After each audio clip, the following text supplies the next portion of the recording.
We are live from Council Chamber. Before we begin, I will go over the emergency response plan for this room. In an emergency, everyone must evacuate through the nearest safe exit. Those seated in the gallery take direction from security to evacuate. Council takes direction from the meeting clerk to evacuate. After evacuating the room, please proceed to a stairwell. Take the stairs to ground level and evacuate the building through the doors marked emergency exit and go to the muster point. Do not take an elevator or walk through the city room. Anyone with limited mobility should identify themselves to security or the meeting clerk during an evacuation. Finally, please speak with security or the meeting clerk if you require first aid. Thank you. Good morning, everyone. I'll now call the August 13th Urban Planning Committee meeting to order. We'll start with a roll call of committee members, and I'll see what other councillors are with us as well, too. Councillor Wright. Good morning. Councillor Stevenson. Good morning. Here as guest, not as committee member, Mayor Sohi. Good morning. Here as committee member, Councillor Salvador. Good morning. Here as guest, correct? Yeah. And I'll look to the clerk. And myself, I'm here. Do we have any other members joining online? We've Councillor Rutherford online and Councillor Tang. Councillor Rutherford. Good morning. And Councillor Tang. Morning. And Councillor Rice. Good morning. I'm a committee member. Oh, excellent. And then, and Councillor Rice is a committee member. Who's the fifth committee member? Good morning. Councillor Knack, is that correct? Okay, so we have all 5 committee members. Awesome. And just checking, do we have Councillor Hamilton or Councillor Cartmel? No, hearing none, I apologize if I missed anyone else. Excellent. This is our first meeting of our newly constituted Urban Planning Committee. So I'm just trying to click in here. I'll start with a land acknowledgement. I have, at this time, I'd like to acknowledge that we meet on the traditional land of Treaty 6 territory in the Métis homeland and acknowledge the diverse Indigenous peoples whose footsteps have marked this territory for centuries, such as Cree, Dene, Soto, Blackfoot, Nakota Sioux, as well as Métis and Inuit and settlers from around the world. Will someone move the adoption of today's agenda? Councillor Wright? I move adoption of the agenda with the following changes on item 6.2, replacement report, allocation of enforcement or compliance resources, urban planning and economy report, UPE 2150. Excellent. Okay.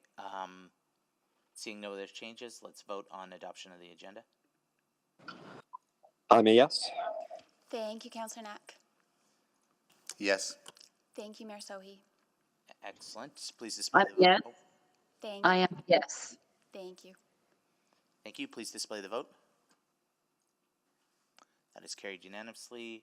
Adoption of the minutes. Will somebody move the minutes of the last meeting? Councillor. I'll move. Oh, Councillor Knack.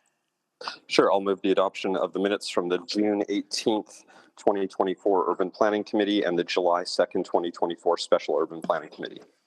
Okay, excellent. Questions, debate, hearing none.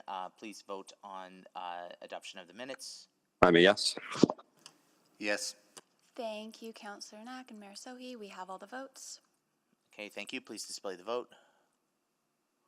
Okay, that's carried unanimously. Now, selecting items for debate. We have speakers on all 3 items. So, Councillor Wright, do you want to select all 3? Yes, I select 6.1, 6.2, and 7.1. Okay, excellent. I guess we don't need to vote on any reports not selected for debate because they're all selected. We have some new requests to speak. So, would Councillor Wright, would you move that we hear from Bev Zubat in addition on item 6.1, 6.2? So moved. And, that's Jan Hartstaff. Jan Hartstaff is an additional speaker on 6.2. So moved. And Did you want me to read out the other speakers? please, if you're, please do. Okay, on 6162, Lindsay Butterfield, Building Industry and Land Development Association, Sydney Bond, Building Industry and Land Development Association, Brian Waters, Building Industry and Land Development Association, Beverly Zubat, Residential Infill Working Group, Laura Cunningham-Chappelli, Edmonton Federation of Community Leagues, and Jane Nickel, People for Responsible Infill Development, Edmonton. Okay, just looking, Item 7.1, Beverly Zubat, Scona District Community Council. and just looking to the clerk, there weren't any additional speakers? Just the two new speakers to approve at this time. Okay, excellent. And that was Jan Hartstaff and, Jan Hartstaff for 6.1 and 6.2, and Beverly for 7.1. got it, okay. Okay, then, given that addition, moved by Councilor Wright, can we vote on hearing from the speakers? I'm a yes. Thank you, Councillor Knack. We have all the votes. Okay, excellent. Please display the vote. Okay, that is carried unanimously, and we have no time specific because we're starting with the new items, the continuation items, and we have no councillor inquiries that I'm aware of. Nope, hearing none. Okay, all right. Let's and no reports to be dealt with at a different meeting. No requests to schedule reports. Oh, actually, sorry, I missed one. Is that the transit service needs to meet population growth? That's being moved to the August 14th Executive Committee meeting. Is that correct? So this was originally to be on this meeting. It's just being dealt with now at tomorrow's Executive Committee meeting, so it's here for information purposes. Okay, so that doesn't require a vote. No, okay, well, let's get on with the meeting then, with item 6.1, and I believe there's a presentation from administration. Point of order, Mr. Chair. Yeah. Yeah, I do have a question regarding 4.1, and then I put my name on the board. I don't know why it's disappeared. So why is this moved from Urban Planning Committee to the Executive Committee? What's the specific reason? I'll look to the clerk or administration if they want to respond. This decision would have been made at the Agenda Review Committee that dealt with these agendas.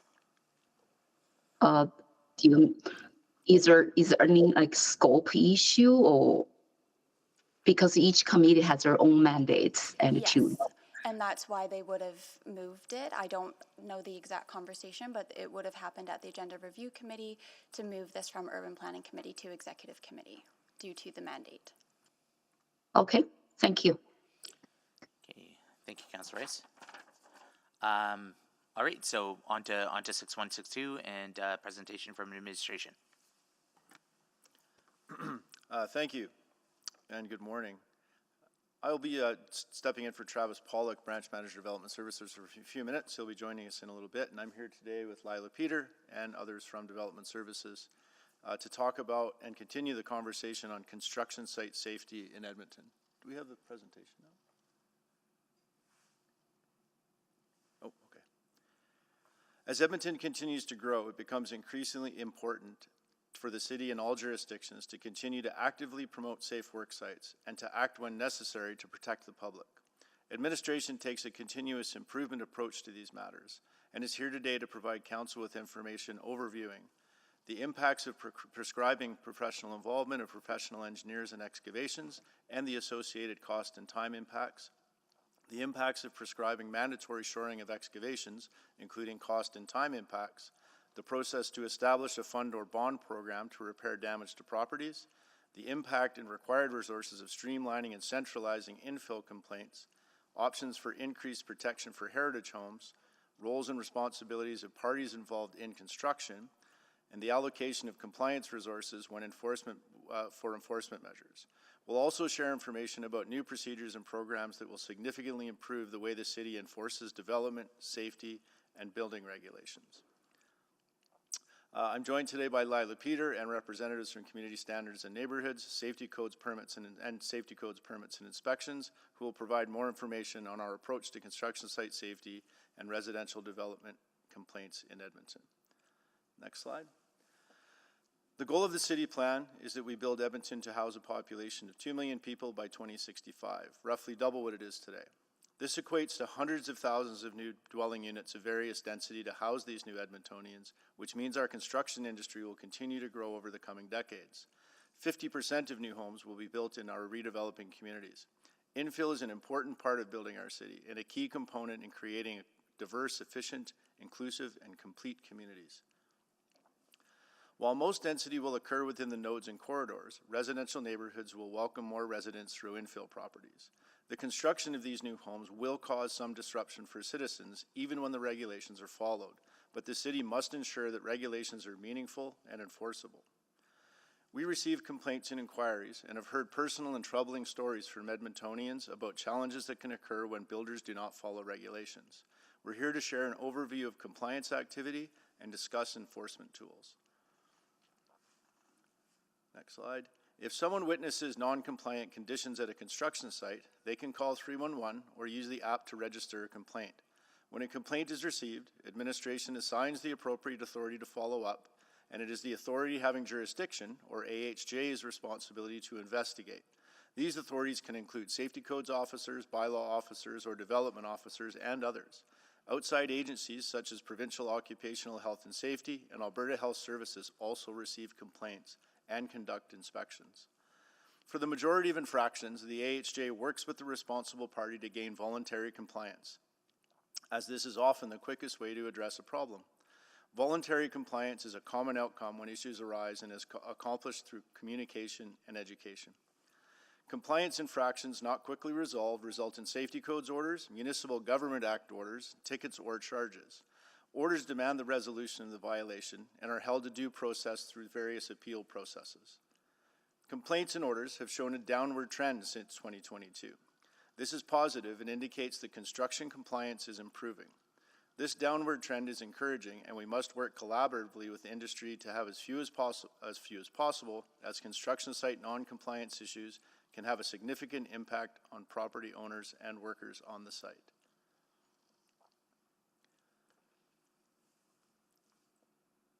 Council directed administration to explore the impacts of prescribing mandatory shoring. Are we on the right? I think are we ahead one? We might be ahead one in the presentation. Yeah, I think we're ahead one in the presentation. Thank you. Council directed administration to explore the impacts of prescribing mandatory shoring as well as prescribing mandatory professional involvement, or PI, for all excavations within 3 meters of a property line. As nearly all excavations are within 3 meters of a property line, and the vast majority of excavations are greater than 1.2 meters, this would apply to the majority of builds across the city, including new communities. Mandatory shoring, which involves placing temporary supports on excavation walls to prevent cave-ins, varies in technique and cost. Administration engaged with local professionals, contractors, and associations to inform our calculation of the estimated costs. The city's estimate is that shoring and associated engineering costs would add between $30,000 and $50,000 and add 2 to 4 weeks to the timeline of a typical single-family home, depending on the building form and if shoring is required on one or more sides. Professional involvement requires a professional engineer to assess the risks on site, prescribe mitigation measures, and conduct field reviews to ensure the installed system is representative of the design. The estimate is that prescribing professional involvement would add $2,000 to $10,000 depending on the complexity of the job and scope of work, and 2 to 4 weeks of additional time to complete the project. If either of these measures are implemented, there is still a risk of damage to adjacent properties during installation, as professional engineers do not prescribe the construction methods used by contractors. Administration does not recommend implementation of these measures due to the non-selective nature of the approach, additional time, cost, and effects on affordability. Council asked administration to explore a city-led fund or bond for private property damage mitigation. Feasibility of such a program is questionable, as the city is not a party to a private dispute and there are legal and financial implications. Given the large volume of residential developments per year and the existing insurance, bonding, and adjudication systems involved with these private matters, such a program, even if feasible, would require significant resources to administer. Any funding program would likely need to be provided through a grant process. However, given the potential financial implications of these damages, the fund would be significant. These options require relatively large additional resources and tax levy for limited public value. Next slide. Over the past year, with input from industry and other stakeholders, administration has been developing innovative tools to clarify construction responsibilities and hold parties responsible for their work. The first of these is the Project Implementation Plan, or PIP, which administration will implement in October 2024. The PIP aims to assist residents and builders to be good neighbors and increase compliance with regulations at construction sites without creating regulatory burdens which increase costs and timelines. The PIP will guide applicants through education and proper planning and streamline enforcement where measures when required. Preparation of a PIP will be a condition of permit issuance, which provides enforceable expectations for the entire construction team and property owners. The PIP applies to all phases of a project from demolition to completion. The PIP requires a builder or developer to document and plan for items such as excavations, which may include shoring or professional involvement, working on right-of-ways, fencing, additional consideration for heritage buildings or other unique conditions, and notification to adjoining owners of construction activity. The PIP is designed to work together with the second program, the Construction Accountability Program, or CAP. CAP is an equitable and legally sound process to refuse to issue building permits to parties who repeatedly create non-compliant or unsafe conditions at construction sites, as well as parties who consistently and repeatedly provide poor quality building permit applications which consume unreasonable and non-equitable levels of city resources. Applicants will be advanced on a scale as they incur infractions. As applicants move up the scale, administration will provide education, referring applicants to various resources to help them. Administration will provide further specific guidance as the applicant progresses before issuing a final warning that further infractions will move them to the refuse to issue stage. If an applicant reaches this point, administration will refuse to issue any new building permits until the applicant has completed mandatory training with the city at the applicant's expense. Further conditions may be placed on the applicant if there are specific recurring items, and if non-compliance continues after the mandatory training, the city may refuse to issue permits for a period of time, or in extreme cases, permanently. Administration will ensure that all parties are held accountable by linking companies and their directors to this program. Administration will implement CAP by Q1 of 2025. What's that? I don't think so. Yeah, we're good now, I think. Should be slide 7. Yeah. This slide compares the costs, time, scope, and number of entities potentially affected by PIP and CAP against mandatory measures of professional involvement and/or shoring. Mandatory shoring and professional involvement have the highest cost and largest timeline impacts, and since all properties would require one or both of these measures, they impact all builders and developers. The PIP and CAP, developed through engagement with industry, are lower cost, have a much smaller impact on timelines, and are more likely to raise awareness as builders and developers are held accountable for the work that they do. These programs also capture a wider scope of issues compared to the mandatory measures which solely aim to mitigate excavation issues. The PIP helps builders be successful, and CAP will only impact the rare negligent party. Continued non-compliance will result in building permit refusal and the loss of the privilege to build in our city. I will now pass the presentation to Ms. Peter, who will provide an overview of existing residential development compliance and enforcement resources. Thank you, Rob. And if we can move to the next slide, please. So non-compliance relating to development can be upsetting for neighbors, builders, and property owners. City administration utilizes a number of different compliance and enforcement teams to investigate potential bylaw infractions and support accountable construction practices. Currently, 7 different business areas, each with their own team, provide compliance and enforcement activities on a variety of types of complaints relating to residential development. These teams include development compliance, development permit inspections, lot grading, safety codes, compliance, municipal enforcement officers, and community peace officers. Next slide, please. When it comes to enforcement and compliance, city teams generally follow the 4E model of escalation: engage, educate, encourage, and enforce when investigating and addressing residential development complaints. Next slide, please. Administration established a current state by examining past files and gathering ongoing feedback from council and Edmontonians from recent reports and during the recent zoning bylaw renewal public hearings. Administration reviewed the existing residential development complaint resources and practices, including how administration currently handles complaint intake, triaging, assignment, and resolution. The city has identified an opportunity to implement a centralized governance and operating model to improve how residential development complaints are addressed, and is exploring how this model and team could be structured through the expansion of the Problem Properties Centralized Office. There are significant synergies that could be leveraged as problem properties and non-compliant construction activities share many common characteristics and present similar challenges for enforcement. The Problem Properties Centralized Office is proving very effective with low expense, and administration believes this success could be replicated for construction accountability. This approach would require 2 new additional staff, a program coordinator and an analyst, with a financial impact of approximately $235,000 per year.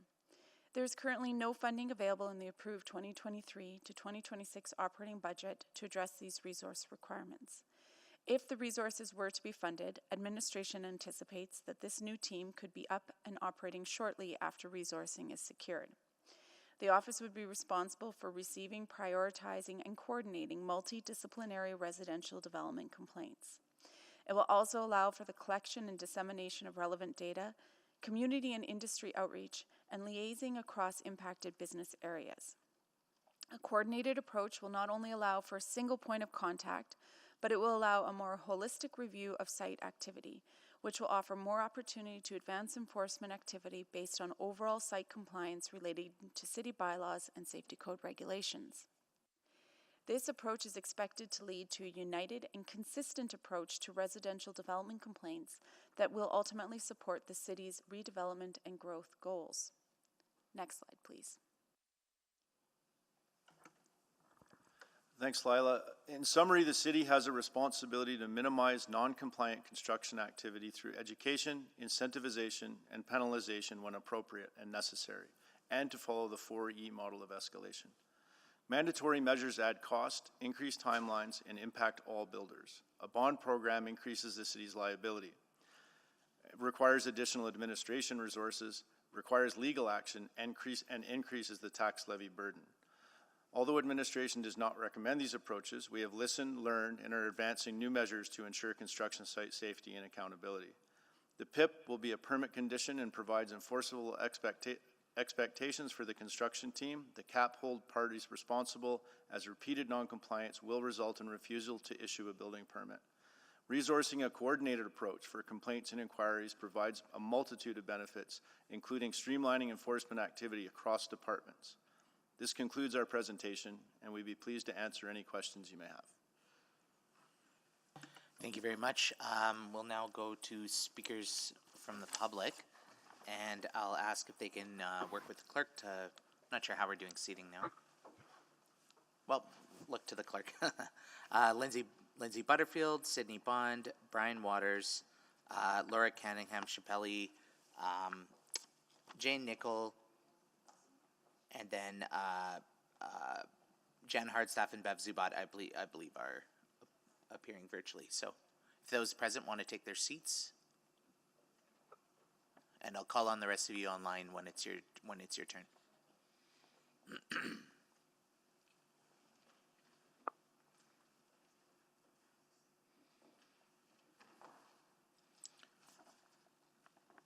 All right, Guest Butterfield, when you're ready, chime in, and you have 5 minutes. Great, thank you. So good morning, members of Urban Planning Committee and members of City Council.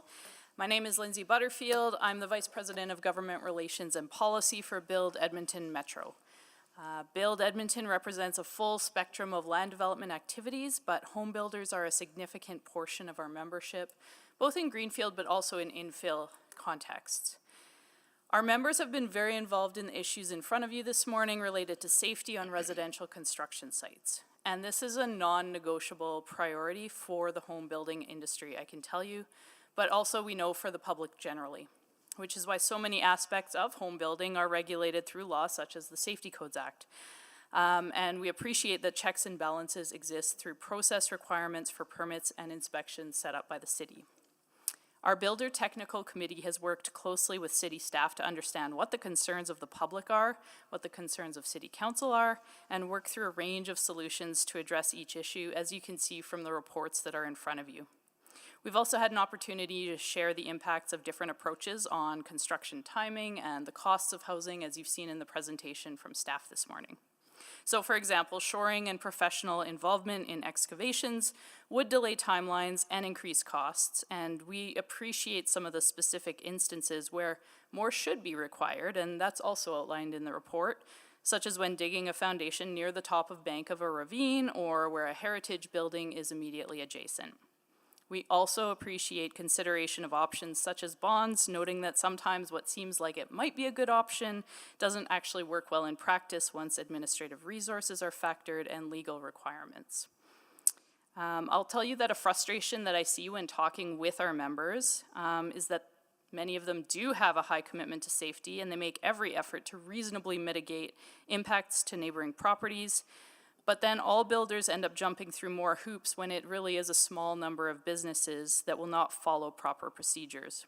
So to be clear, Build Edmonton Metro does not represent every single home builder in the metro region, but we've been very consistent in asking that the city doesn't take on managing risk on behalf of builders through increasing requirements, which is why we support the Construction Accountability Program.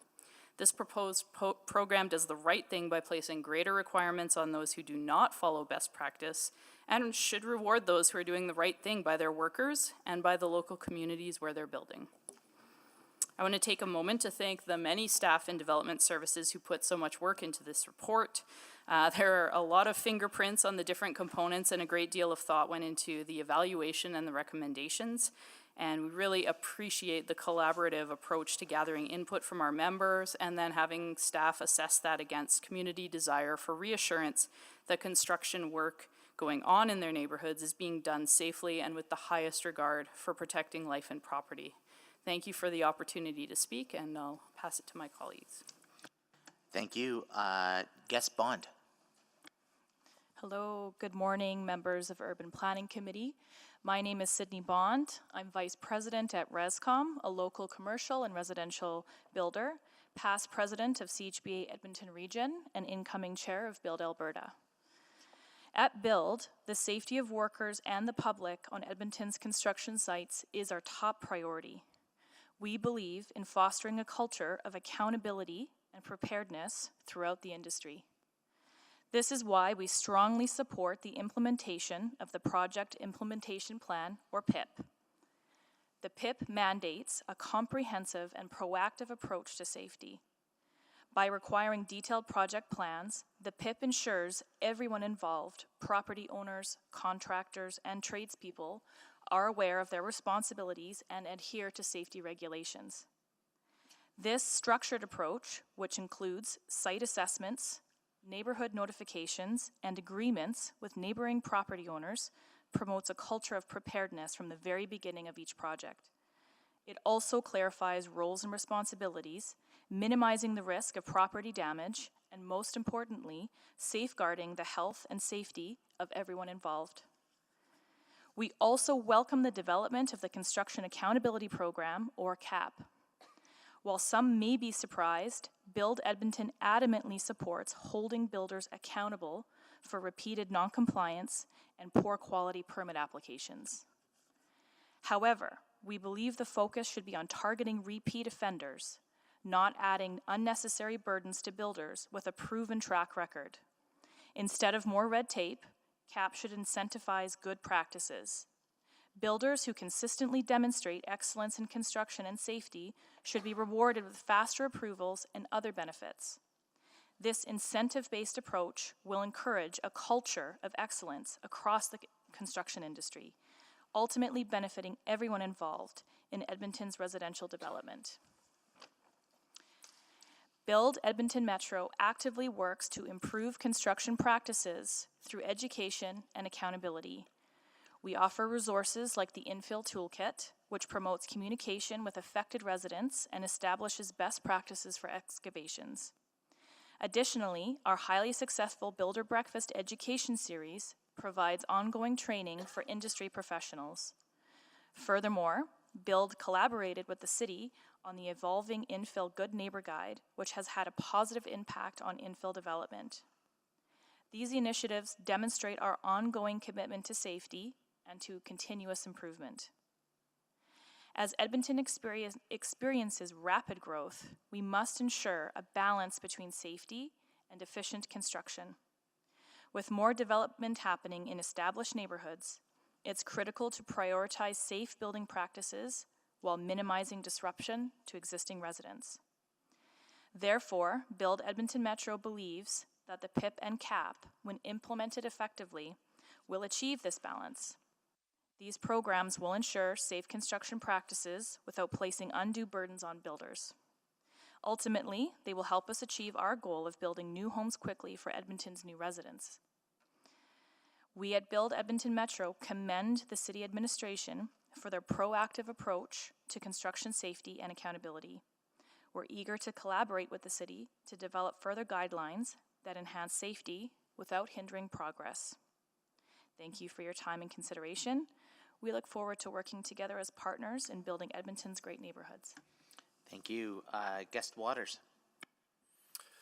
Thank you, members of the Urban Planning Committee and Council, for the opportunity to speak on behalf of Build Edmonton Metro and the building industry. My name is Brian Waters, and I am the construction manager for Akash Homes. I am also the chair of Build Edmonton Metro's Builder Technical Committee.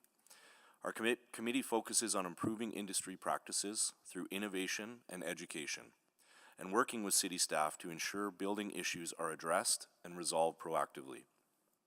A significant portion of the report in front of you today deals with excavation on construction sites and ensuring safety of people and property through examining best practices.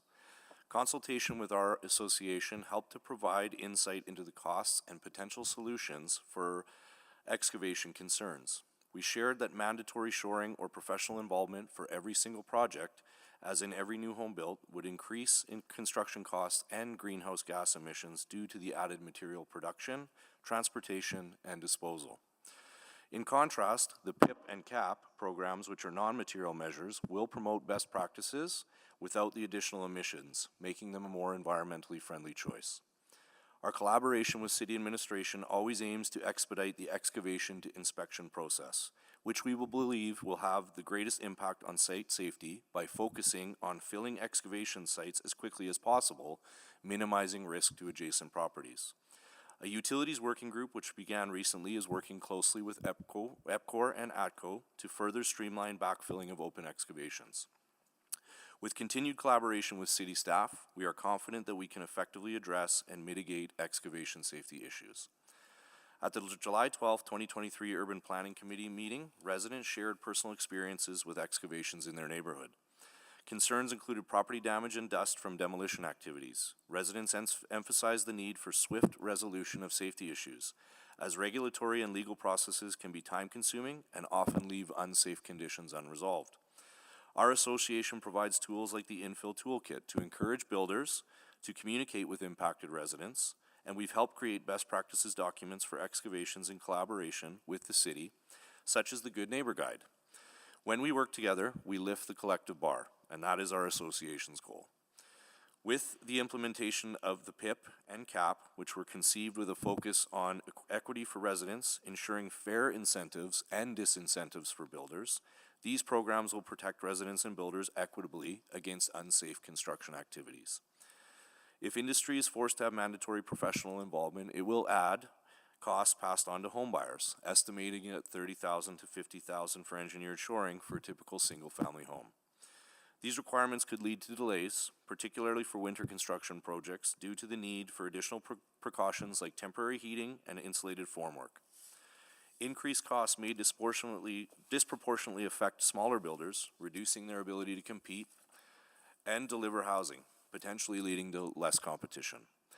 Again, the mobilization for shoring would lead to higher greenhouse gas emissions and much longer open excavations. We say this all the time. The faster we can backfill excavations, the safer everyone will be. A potential concern around new requirements professional involvement intersects with labor shortages. A new citywide practice would put pressure on the existing pool of engineers and companies available to provide necessary shoring, which could escalate delays and costs well beyond what our current experiences for shoring demonstrates. Administration has done a great job by identifying resources and strategies that will ensure safety and accountability without compromising affordability, and we are happy to be here to support them as city building partners. Build Edmonton Metro is committed to collaborating with the city to develop guidelines that enhance safety without sacrificing timelines or affordability. Our industry is dedicated to upholding high standards of safety and compliance.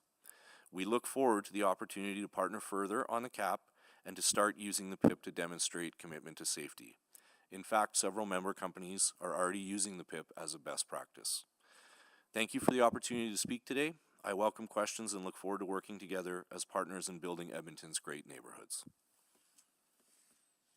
Thank you very much. Next guest, Cunningham Shipley. Laura, are you with us? No audio there, sorry. How about now? Oh, perfect. Perfect. Right. Sorry about that. You have the floor. Thank you. Good morning, Urban Planning Committee. My name is Laura Cunningham Chapley. I'm the Executive Director for the Edmonton Federation of Community Leagues, representing 163 community leagues across the city. I'm here today to express our perspectives on the proposed Construction Accountability Program and related initiatives. We appreciate the city's efforts to enhance accountability in the construction industry and safeguard our communities from adverse construction impacts. However, we have several concerns and suggestions that we believe are crucial for the program's success.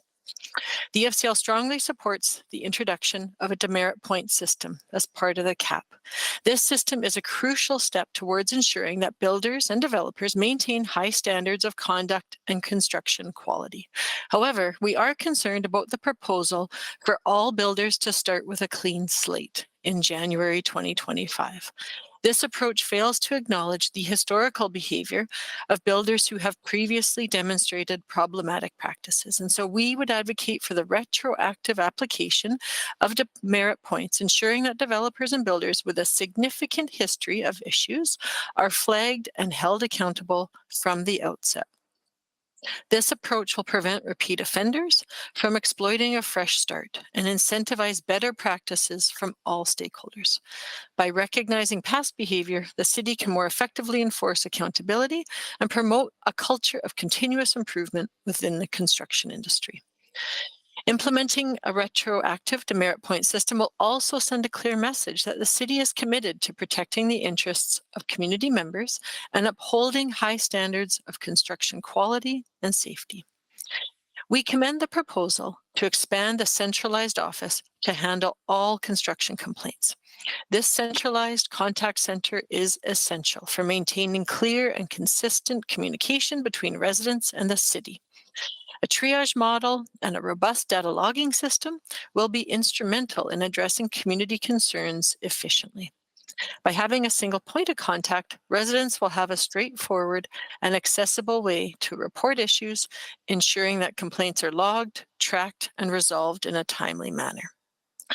The EFCL supports the requirement for a project implementation plan for construction sites, as it provides a framework for managing potential construction impacts and ensuring that builders are aware of their obligations. However, we believe that certain elements of the PIP, such as pre-construction photos and notes of apparent adjacent property conditions, should be mandatory rather than strongly recommended, as is identified in the reports. Making these elements mandatory will facilitate the resolution of disputes and protect property owners from potential damages. This proactive measure will help prevent disputes and ensure that property owners have recourse if their properties are adversely affected by construction activities.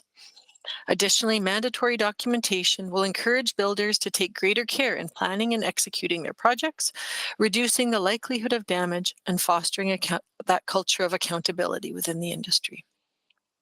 We understand the administration's concerns around mandatory professional involvement and the creation of a bond program. Administration argues that these measures would increase construction costs and introduce financial and legal complexities. However, we believe that dismissing these measures on these grounds does not fully address the potential risks to property owners. The potential for property damage and the resulting disputes between property owners and developers can have significant financial and emotional impacts on residents. We suggest that the city reconsider and explore alternative solutions that balance financial feasibility with the need for adequate protection against property damage. For example, rather than mandating professional involvement, such as shoring in all cases, the city could implement a tiered approach that requires additional oversight for high-risk projects, such as those next to heritage buildings or developers with a history of issues. By finding a middle ground, the city can ensure that property owners are protected while minimizing the financial burden. Without the level playing field we are happy to see that the trend in complaints to the city has decreased over the past couple of years. We would like to ensure that it's due to better communication and education.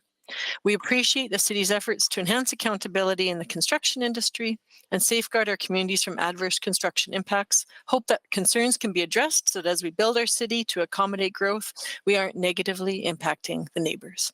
Thank you. Thank you very much. I'll go to guest Nickel. Jane Nickel.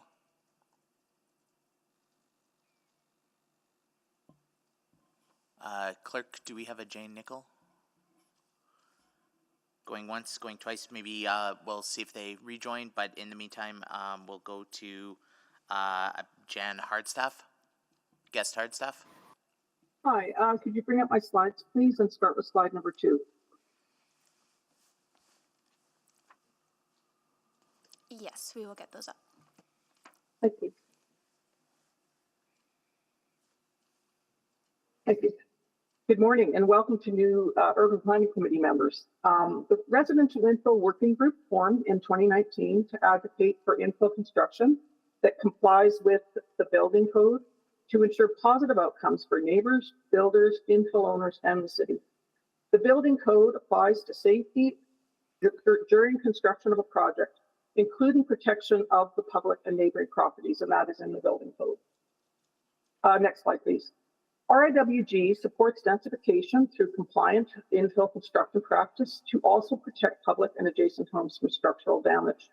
Reducing red tape and barriers to increase development flexibility must not compromise construction compliance with the building code or other regulatory requirements.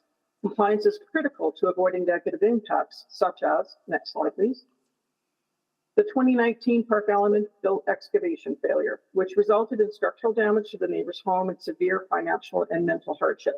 And our community has seen multiple stop work orders related to non-compliance with demolition and excavation construction. Next slide, please. The 2021 Strather excavation failure impacted properties on both sides of the site, resulting in settlement and structural damage and legal proceedings. In the fall of 2023, infill construction to the property on the right was still incomplete. Clearly, non-compliance and haste does not reduce time and cost. Next slide, please. The 2023 McKernan excavation failure.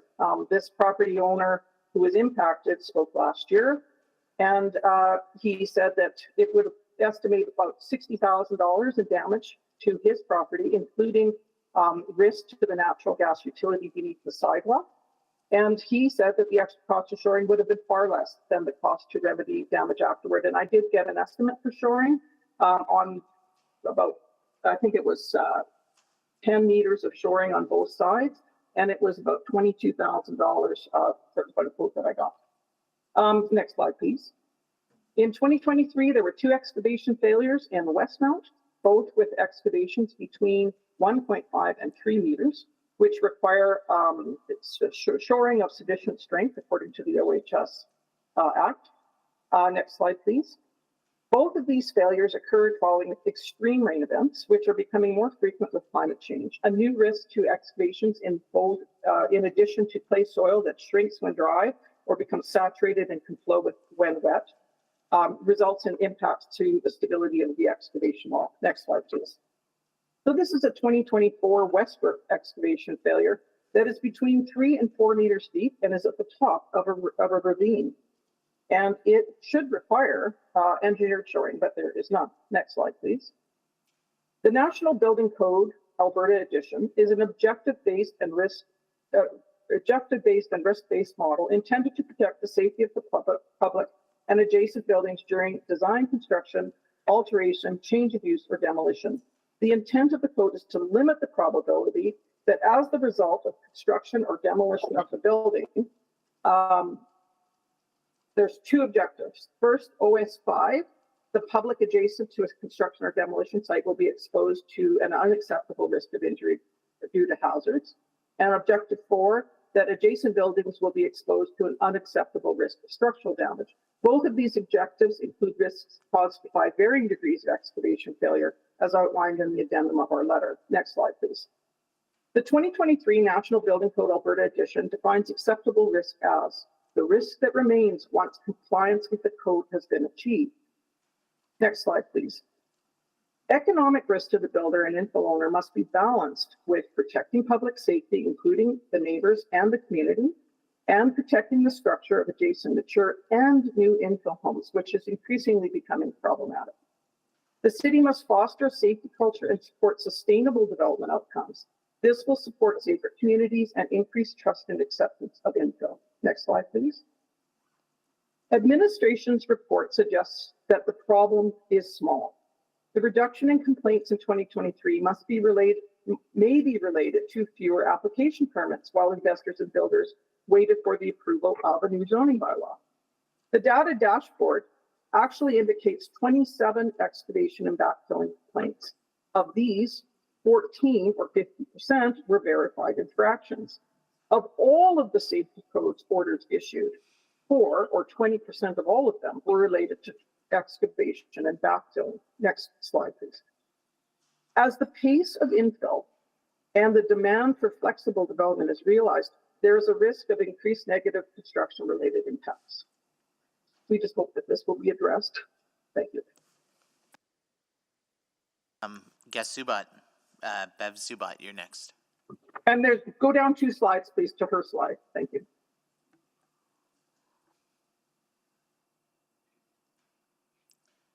Guest Subat? We can't hear you. Okay. There we go. Well, Yep. thank you. Could I have the next slide, please?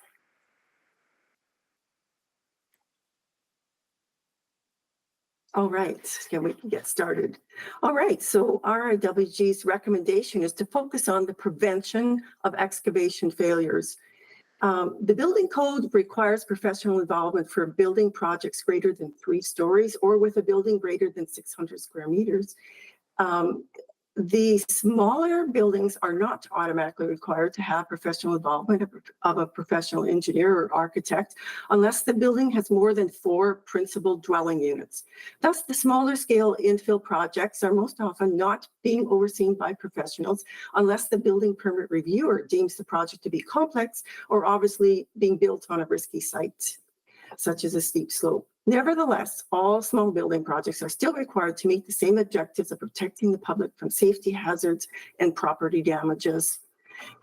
They are just not required to use professionals to develop a safety plan, even when the required excavation will be deeper than 1.5 meters, the depth at which occupational health and safety requires shoring if there is not enough room to slope the excavation walls at a 45-degree angle. Thus, our RIWG recommends small building permit applicants with excavations deeper than 1.5 meters be given 2 options for professional involvement at the excavation stage. A, submit an excavation plan with engineer shoring, or get professionals involved in assessing the conditions on the construction site and adjacent properties via soil samples and field assessment, and submit the assessment with the plan to mitigate the risk conditions, including conditions such as extreme weather, heavy rain, etc. Only qualified professionals are competent to provide assurance that shoring is not needed.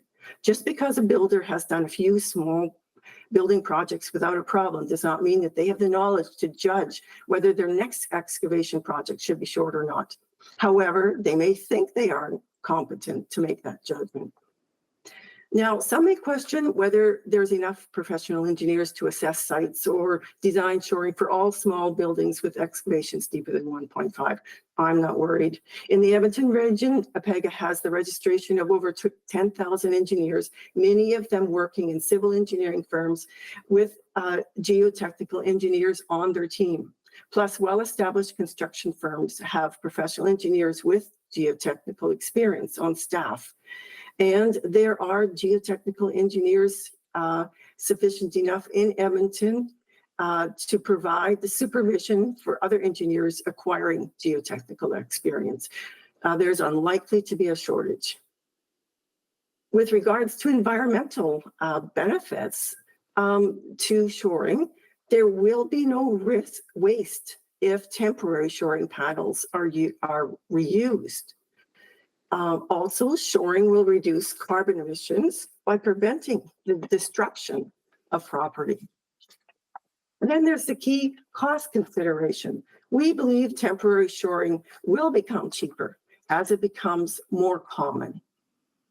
It may prevent an excavation failure, thus may prevent a company from going bankrupt or having drastic insurance increases.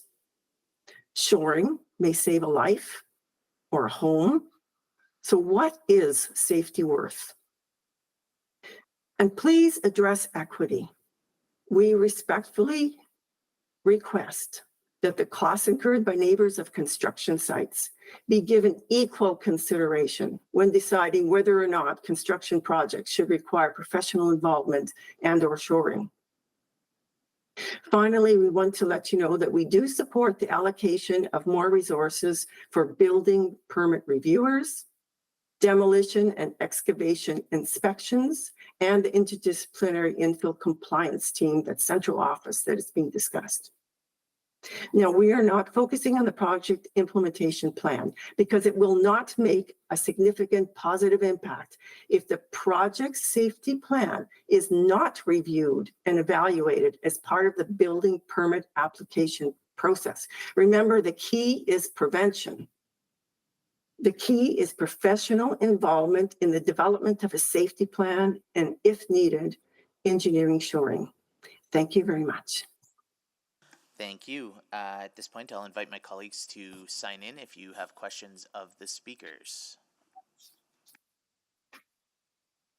Councillor Salvador. I don't see any committee. Oh, okay.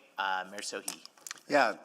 Well, thank you so much. I will start with the folks from EFCL.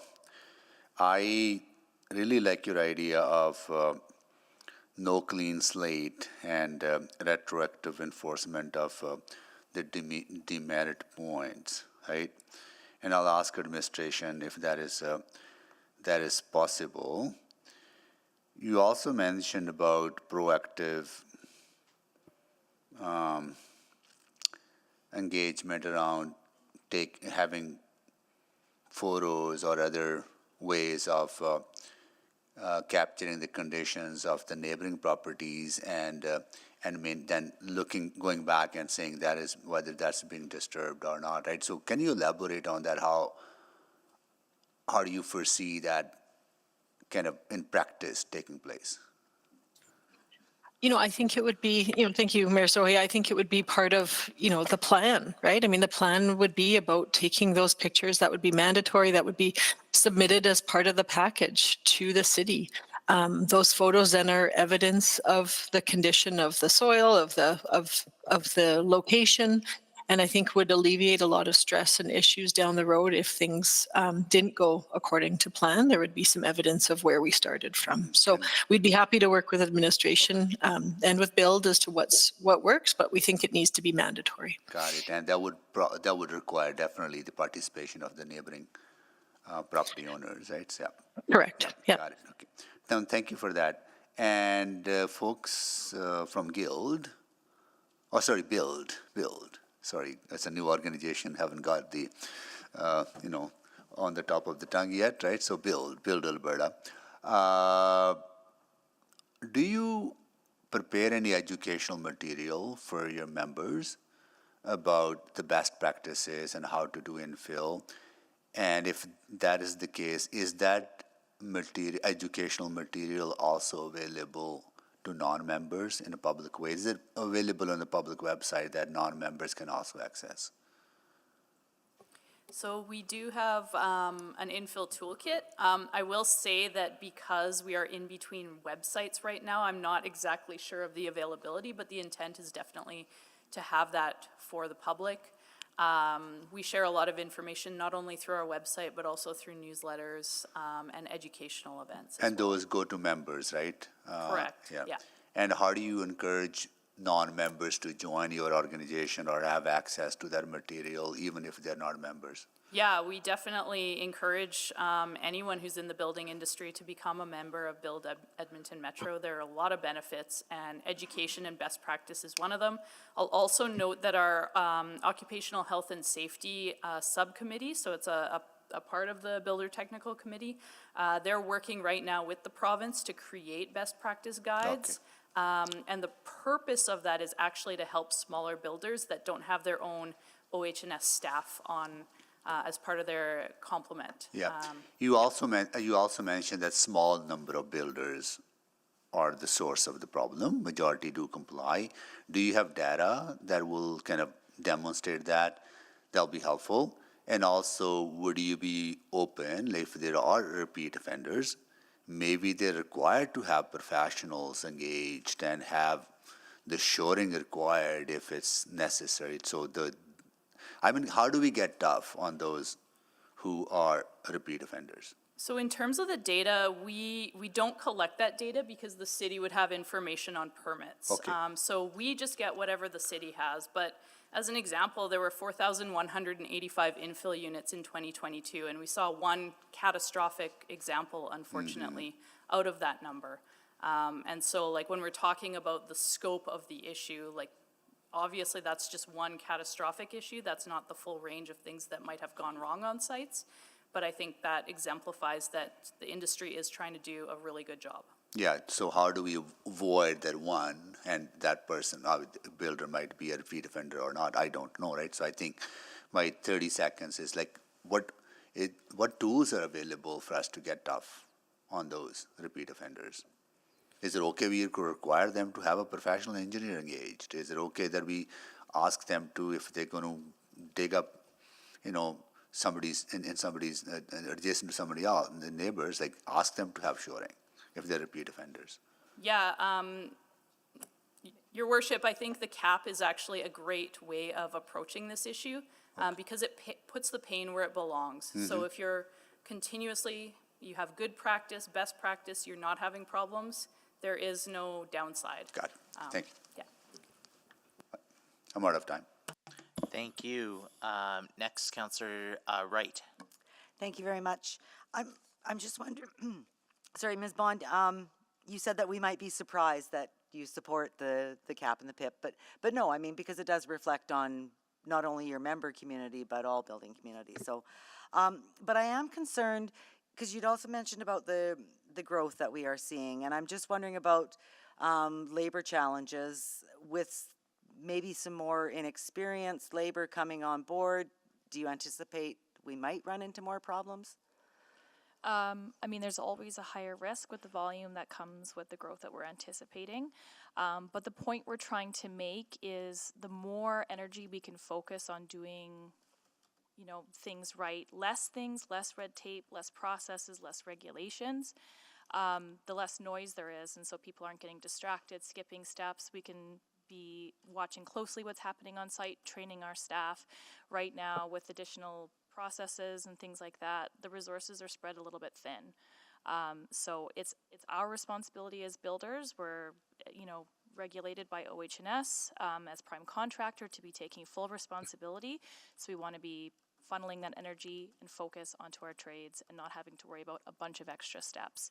And as Brian mentioned, closing those holes as quickly as possible to reduce the risk. Okay, when you talk about the resources are being stretched a little thin, the builder's resources or build's resources? Yeah, when we're trying to comply with permit, regulations, inspection regulations, if there's additional paperwork, let's say, hoops to jump through, more inspections, and that's not the case right now, but we're saying that the more that we're adding to our plate, the more, things we have to do, the less we can focus on what really matters, which is getting the building up safely, quickly, and reducing the risk. Okay. Okay, thank you. And Ms. Butterfield, you said out of the 4,000 and some odd, there was only one catastrophic event. Were there other events that were not as catastrophic? You'd have to ask administration about what the rate of failure might have been for their permits that year. Yeah. Okay, and then I do agree with you about the bond option not being a viable option, but I'm just wondering, what about something like a special insurance rider or something that we could mandate as part of the permitting process? Does something exist like that would then pay out to the adjacent property owners?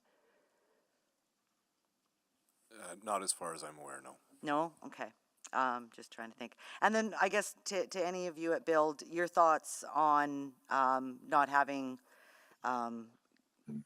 current builders that have had problems starting with a clean slate, as Laura has suggested.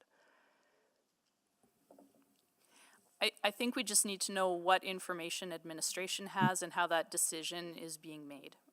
So it's a new idea. We would need more information. Okay, and I've been trying to look at the reports too as far as the point system. Are you aware of what the points are? Yes. Oh, okay. I didn't find it in the report, so maybe I'll check with admin. Or I've got 1 minute and 49 seconds.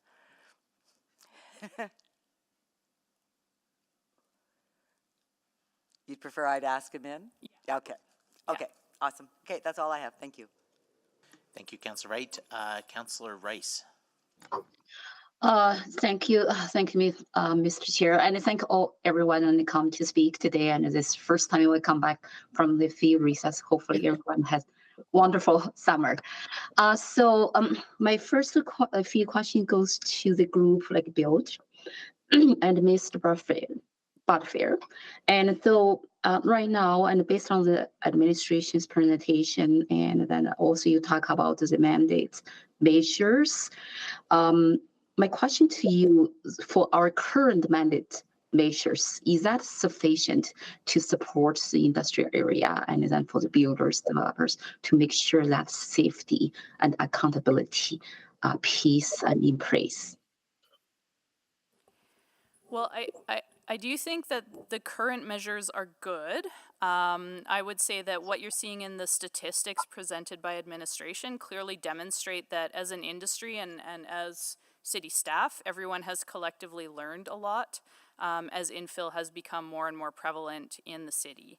I also think that the introduction of the PIP and CAP will just serve to enhance the safety of our communities, of the people who are working on site, and of the people who are living in those neighborhoods. I don't know if my colleagues want to add anything. So I heard the current mandatory measures and is sufficient. And instead, right now, and the state administration is developing the PIP and CAP. And then, as you heard, and with implementation in the near future for these two frameworks, two tools, they request additional FTE resources. So my question to Ms. Bond, and specifically talk about our current services, because across 7 business areas in the city, if we centralized resources together, that's additional to FTE requests. From your experience working by city, from permit process, application process, from like enforcement process, did you feel like the current services, there is a gap there? And that is why we need to add these 2 FTE resources? I think the idea of a centralized place is a great idea. Then the data is reliable. Folks on city administration's team understand more deeply what's going on. We can get down to root issues. they're having a hard time right now with the volume of permits, inspections that are coming through as it is. We're seeing the struggle. We really feel for them. So I think having folks dedicated to this cause, dedicated to enhancing construction practices is a great step forward. And then it's a start. When we collaborate together, we can refine the program, and hopefully trends are going to emerge from that work, and we can focus those efforts to targeting what's really going on, rather than a blanket approach, which has sort of been the case historically. Okay, and thank you. And my next question goes to Mr. Waters. So, Ms. Waters, I really like the points you talked about between the safety, improve safety, and then hold accountable and accountability, and also affordability. So, can you explain a little bit more about the safety and accountability and how that impact or link to the affordability for the housing market? So I think by holding the repeat offenders accountable, it levels the playing field a little bit. There are a lot of builders that invest heavily into a safety program.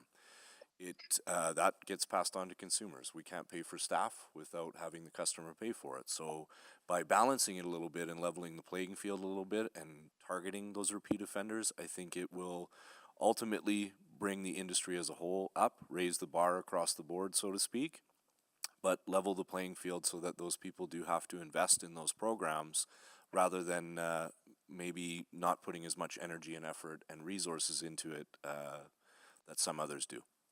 So what I heard here, and then so correct me if my interpretation is wrong. The scope of PIP as a new tools, PIP and CAP, will be more targets and focus on something non-compliance instead of we have additional mandatory measures to cover the entire industry area. So that could save some cost and save some time. Yes, right? correct. I think the CAP program for sure is a targeted approach. For PIP as a whole, it's going to have everyone thinking things through ahead of time. Thank you very much. My time is out. Thank you. If I can give the chair to Councillor Wright. Taken. Thank you. My question is to guest Zubat and guest Hardstaff. I think there's really the tension seems to be here around risk mitigation or risk elimination. I'm not sure if that's fair. And I know when with what you shared about the need for mandatory shoring, just wondering if you wanted to share the thought here from administration is that that still doesn't entirely eliminate the risk, that there still can be issues with that. Just wanted to hear your thoughts on that. Well, I'll start. The building code says that acceptable risk is the risk that remains once compliance with the code has been achieved. And I hear what some of the build and other industry stakeholders are saying regarding, time, scope, and cost in terms of, adding extra layers and more time for permits and inspections. But I'm really concerned that it's not just workers that are unsafe when non-compliance happens. It is the neighbors and their homes. And we really do think that requiring some professional involvement for excavations that are deeper than 1.5 meters and can't be sloped according to what OHS requires. Anything over 1.5 meters, between 1.5 and 3 meters, requires shoring of sufficient strength. And we do see that. There are some builders, I will say, Timber Houses one, we noticed just in Park Allen that they did shore one side of the excavation that was next to a new infill home because they recognized the instability of the backfill of that new home. And I showed you a photo of Westmount where the excavation is more than 3 meters deep, and it's not short, and it's at the top of a ravine. So I'll throw it over to Bev if she has any additional comments. But the risk is real, and while it may be small, it's catastrophic when it happens, and it just shouldn't happen.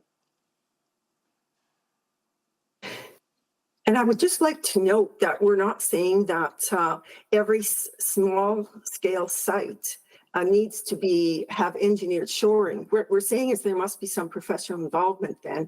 If they don't want to do shoring because of the extra cost, the additional time perhaps, they can just have a professional geotechnical engineer assess the site as to whether it's needed or not and write a report saying, nope, this is not needed, it's a stable soil. And if there's a major rain event, this is the mitigation measures that will be done, etc. So we're not asking, it could be as little as $2,000. And I must say that the larger construction companies usually have someone already on staff that can do that work. It is the smaller, inexperienced companies that we tend to find the most problem with. And we see an acceleration of that in 2024 as people are coming here to cash in on the 8-unit gold rush. But it doesn't seem, the data doesn't seem to show that. I mean, if I'm looking at administration's numbers, no, 99.87% of permits issued last year were done without order.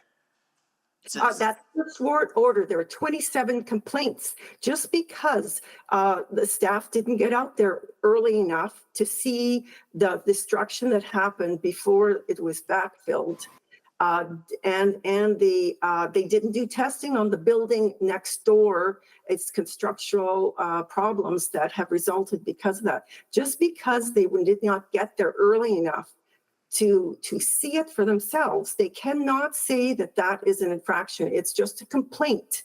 And that is between, if you call 311, as I did this last year, they said to me that if there's no workers on site, it's backfilled. That problem is between the two property owners. It is not anything that the city will get involved in. And that most of those complaints never even get recorded.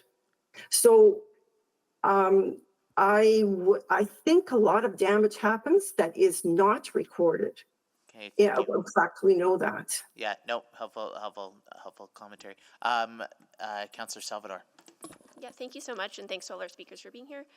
Just had one point of clarification for Laura from EFCL. I know you had talked a little bit about kind of a middle ground or a tiered approach that focuses on high-risk projects, repeat offenders. Can you just elaborate on that point? Sure, and I think I heard my colleagues at Residential Infill saying something similar, right? It doesn't have to be all of them. It's like, how do we create a structure where the ones that are deeper than 1.5 have shoring, where we have, different opportunities to look at what's beside, how big is the building itself? Is it beside a heritage building or heritage home? Is it beside a new a new infill or a larger building, right? So I think if we're not going to do all of them because, for reasons that administration has identified, how do we at least identify the highest risk ones and have some sort of tiered approach is what we're looking at too. Great, thank you. That's all. Short and sweet. Mayor Sohi. Yeah, just a couple of questions to folks from Build.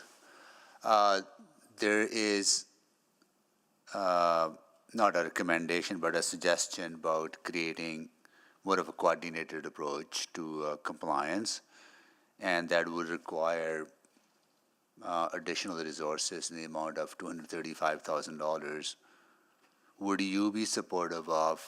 Because the reason I'm asking this question is that I have zero appetite for taxpayers to be subsidizing the behavior of some of the bad developers, right? So if there's an additional requirement for resources, wouldn't it be more appropriate that those resources are generated through increased enforcement or more fines or more permit fees?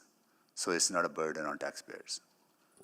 That's a great question, Mayor Sohi. I think that the Planning and Development Reserve, earlier this year was fairly flush, and I know there have been resourcing challenges and recruitment challenges, but I think going back to a conversation about where's that reserve at. Okay. And what resources are needed for the department. That's maybe a conversation you can have with some of the folks on the other side of the room. And to remind people that a reserve is funded through fees Correct. and collected.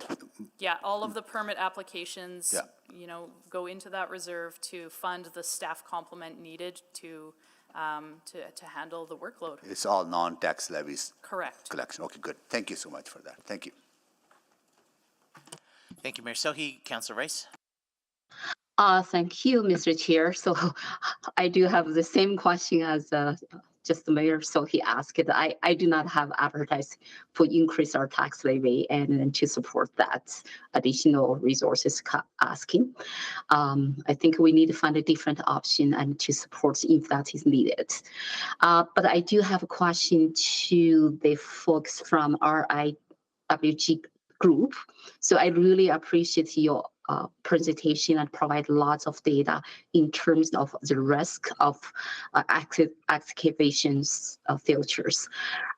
So I want to focus on the recommendation, 2 key recommendations you presented. And from your perspective, maybe you can tell me a little bit more. So those recommendations you expect to see in the policy change level and then in terms of mandatory measures, or you just would like to see this enhancement in the operational process and in terms of like building permits process applications? I could answer that. I think it's, we would like to see something like Ottawa, where they do send out an advisory. So it is a change in procedure of the authority of jurisdiction, which in this case is City of Edmonton, sends out an advisory saying everyone is now going to be required if there's high risk situations such as an excavation deeper than 1.5 meters, everyone is going to be required to have mandatory shoring or mandatory professional involvement to assess the site, because it may only require shoring on one side, perhaps. If someone's there to test the soils, etc., they can identify how significant the shoring or measures that need to be taken. So that's the kind of thing that we're suggesting. Again, it is a procedure, but it is the City of Ottawa, for instance, developed a separate bylaw which actually mandated that procedure. So there's different ways that cities have done this. I don't know how North Vancouver did it or Winnipeg. I think Winnipeg also developed a separate bylaw that said this is the procedure that will be followed. Again, some discretion will always be left to the safety codes officer or the permit reviewer. Again, we want to focus on prevention, and a lot of the prevention can happen at the permit review stage, where they can actually, if there's not a sufficient plan in place to mitigate safety hazards, safety risks, then the reviewer has that option of refusing that permit. I guess what we're seeing is we want to make sure there's sufficient information provided at the business permit application stage. Okay, so would you say this 2 new framework and PIP, project implementation plan, and also CAP could cover what you request as through your recommendation instead of we do additional mandatory measures? No, because for example, we're quite pleased that there is that safety plans are important. It's emphasized that they're important, but the thing is, they're not enforced. So you prepare your plan, it's voluntary, you don't have to show anyone your plan until you show up, until someone comes to inspect, perhaps, maybe then they can do it. But for demolitions and excavation plans, safety plans, it's too late by the time someone comes out and inspects. So you need that plan at the permit application stage. You need that safety plan in place, and that safety plan needs to be mandatory. And then the reviewer actually has something concrete to review. They need to know how deep the excavation will be, so they need the proper drawings required to know how deep the basements, the excavation will be, and they need a plan in place. They need to know the site as well. Okay. Thank you. Yeah, thank you for your answer. I will follow up with administration. Thanks. Thank you, Councillor Rice. Okay, hearing no further questions of the public, we'll move to questions of administration. So I invite my colleagues to sign in.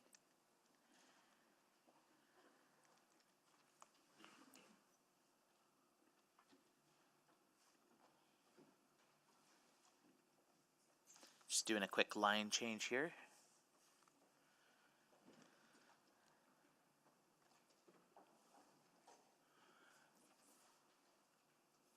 So I'll go to Councillor Knack. Councillor Wright selected it, so do you want to start? Do you want to go ahead? Okay. All right. Thank you. Thanks for the report. So appreciate what we have here. Appreciate all the discussion. I didn't. Everyone asked the questions of the speakers that I would have had. So I want to hone in on a couple of the specific ideas and get some thoughts, because I think from Ms. Cunningham-Chaplay's perspective around ways we can maybe go a little bit further in what are being suggested, while at the same time maybe not going to the extreme of requiring it for everyone. So I wanted to ask first the idea of not getting that clean slate. So essentially the builders that we know who have already been difficult, why give them a fresh start when we know they've been difficult already? Is it just current information that we have, ability to sort of put that in? What's sort of the rationale for not giving, for giving a clean slate? Thanks for the question, Councillor. So we administer the Safety Codes Act in the city, and we're empowered to do so by the Safety Codes Council and Municipal Affairs. And if we were to refuse an issue to a company without a defined way, a very, very defined way of measuring that, you could appeal that to the Safety Codes Council, as all of our orders are. A refusal to issue would be appealable to the council. We don't have a fair, equitable, well-defined way to look backwards. Okay. So even though we have documentation of infractions from builders in the past, there's no way to use that on a go-forward basis? Well, no. Okay. It wouldn't be a defensible approach to do retroactive enforcement with an idea like the cap, which is a reality that we knew when we came up with the idea that we would recommend only looking forward. Now, that being said, anecdotally, we don't know who our bad builders are. We like to use data, so we don't want to use, we've kept our eye on a builder or a site. They may have also improved drastically through the order process. And I would say to keep in mind too that our definition of a bad builder, we don't really have one, but in 2022, of the orders that we issued, only 4 of them were for excavations. Yeah. And 4, like that's 0.1%. Of the problem actually was excavation related, and one of those we know had professional involvement actually that we showed on the screen. One of the guests showed on the screen. So again, those companies learned from that, and they're not likely to do it again. But I don't think it would be defensible to the Safety Codes Council on appeal. That's fair. Is there a way for at least us to, I know you're saying you don't know bad builders. I know of one, at least, in my neck of the woods that's been a bad builder since the very beginning, and they've never been good to their neighbors. They've regularly had orders against them or warnings delivered. So appreciate we can't maybe use that from a legal basis, but if we are starting from day one, we still know who those folks are, and we would ideally, I hope, keep a close eye on them, and then be able to enforce and ramp up quickly if those ones continue to not be the good ones. Certainly, yes. and if there's properties that are having ongoing problems, which also may be bylaw, they may be development issues, they may not be safety codes issues, right? Correct. Excavations are all safety codes issues. A muddy sidewalk is a That's different right. thing, right? Yeah, and I should be clear, most of the issues that I'm talking about, I run into the same thing. It's not necessarily a excavation issue, it's a lot of other infractions that happen. Just the other question I would ask, and this is one I want to get your sense of, is I'm not sure I feel that it's a big red tape ask to say, okay, if in the PIP we are requiring an excavation and protection strategy, is there any reason we couldn't require pictures to be taken and submitted as part of that as one way to provide the help in those? And again, I know it's for last year, so we're not talking about an excessive amount, but that is the greatest pain for those 4 people who had to go through that. So a picture to me feels like something that I would hope builders would be doing anyways. Is there any reason we can't require that? Are you talking about adjacent properties, Councillor? Correct, adjacent, to take. You would need cooperation from that neighbor. But I would encourage the neighbor to take the pictures rather than rely on the applicant, because if there's adversarial relationship between the neighbors, they must say, no, I'm not letting you take a picture of my property, and they'd have no way to carry it out. We would have no authority to make them allow the neighbor to take the picture. Correct. So it's tough. That would be tough. I've got a few thoughts. Well, I'm sure someone else will get to it as we go through, but I'm out of time right now. Thank you. Thank you. Councillor Wright. Thank you. The report talks about a minimum of 2 inspections. Is that like backfill and lockup, or what are those 2 minimums? Like there's nothing at the excavation point. There's no inspection. There's no inspection of an open excavation in our quality management plan list of inspections that we do for all properties. Okay. I think it's important to keep in mind, though, that if we get a complaint, that triggers an inspection every time. Okay. We will go look at it outside of our regularly scheduled inspection. But no, we don't have the resources, nor would we think that there isn't a risk-based reason to inspect every excavation. Again, when 4,000 or 3,996 are done well and 4 have a problem in a year, it wouldn't be a good use of our risk-based system for resources. Okay. And our inspections, are they done by those qualified, like with APEGA or the, what was the other association, the architects? So our inspectors are all safety codes officers. Okay. Yeah. So they might happen to be an engineer or an architect, but they're not. That's not their role with the city. Their role is to be a safety codes officer, and then they're empowered to give orders to even evacuate a site if something isn't being done safely. Okay. So they are empowered to enforce the code within the section that they're qualified in. Maybe electrical. In this case, it's building safety codes officers. Okay. Okay. And what is the point system? Do you have that sort of matrix developed yet, or? It's not developed yet because we're in the process of developing it, and we want to get a lot of feedback from the community groups, from some of the folks we heard from today, and to work with industry as well. But it's starting to be well defined, and we have about, anecdotally, I would say about 10 builders that would be on the cap in the last couple of years. So we're talking about only a few builders that that's anecdotal, but there would be a handful of builders that would be unable to get a building permit in the city of Edmonton next year if they behave the same way. To us, we know that is a tremendous motivator to not do it again, because no building permit means no business. You don't get to build in our city, period. Okay. So that's why we're so enthusiastic about the CAP program. Okay. And then my question that I had to build about as far as like an insurance rider, is that anything that was considered, or is it a possibility? As part of the report, we had law, and I'd tag in law here to answer that actually. But in the report, you'll see that law did a thorough look into this, and it's not recommended from the legal standpoint. And it would be very difficult for the city to get involved. And as I understand it, and I'd be happy to tag Leela Ramaswamy into the conversation, we're not a party to a neighbor problem, and it's very complicated legally. Okay, I thought that was in regards to the bond, not necessarily like a separate insurance. Right, and I direct that to legal.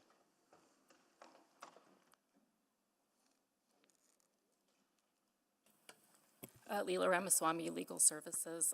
With the insurance rider, that's a from my recollection of the discussion, I think Bill indicated that that doesn't exist. That was my recollection. of They the didn't know, conversation. they weren't aware of it. Yeah, like, basically, risk management, who's part of legal's basic advice is there is builder insurance that will cover damage. Don't think, I'm not specifically aware of any rider insurance that goes above and beyond that, though. Okay, I'm just, because I'm just wondering, making it mandatory to ensure a certain amount of coverage was in place, would then that insurance be directed to the adjacent property owner? Well, generally, the insurance will pay out if there's damage that occurs in the course of construction during the constructor's business. And that's part of the constructor's own insurance. Okay. In operating their business. Okay, but that was never looked at or considered to ensure like a minimum amount of insurance for this? No, that wasn't, and I think part of that might be, and I'll let these guys jump in, but New Home Warranty is who mandates the builder's insurance to begin with. Okay. So I think there might be a jurisdictional issue if we try to mandate more insurance. I know at one time New Home Warranty covered up to like 40,000 or something. Is that still the case, or is it? I couldn't get the number off the top of my head, but exactly right. The insurance is a provincial matter in order to be a licensed builder. And one of the things I should mention too, and it's in the report, we have every intention of working with the province and the New Home Warranty program to share data. So obviously, builders who have a lot of claims have data. There's data available to show that they pay a lot more for their insurance than others. It's another way that we can work together with the province who regulate the actual builders themselves to make the cap even more powerful. Okay, that's not within our jurisdiction. Okay. No. Okay. And you'd still have to go to court, even still, right? If a neighbor wanted for the insurance to pay out and the neighbor didn't want to, they'd still have to go to court? Is that Yeah, I correct, think at Leila? this point, the insurance companies would get involved because most homeowners tend to have their own insurance. So Yeah. And then if there's still a dispute, then. Yeah. Okay. Yeah. Okay, thank you. My time is up. Thank you. Councillor Rutherford. Thank you. Definitely have a lot of questions. Thank you for all this great information to administration. I think I just want to start with a question related to what I know was the motion part 3, the process for establishing a damage of properties. I understand the property to private property dispute, and we've talked about that before. But what I'm trying to get an understanding of is, because what I've heard from residents is about damage to public property, be it trees, be it boulevards, be it alleyways. What current processes exist when there is damage to public property adjacent to an infill development? What do we do? I'll attempt to provide some response to that, but not my full area of expertise. When we hear about damage to public property, we do have our teams go out and inspect. Sometimes it is challenging unless we actually have evidence of who did the damage to actually apply that damage to the builder, even though intuitively we may all think, oh, we know that that builder did it. Unless we have evidentiary proof, it can be hard to pursue against the builder. But we do report that to our teams, and our teams do go out and inspect. It's just, unfortunately, that's not my area of expertise, Councillor.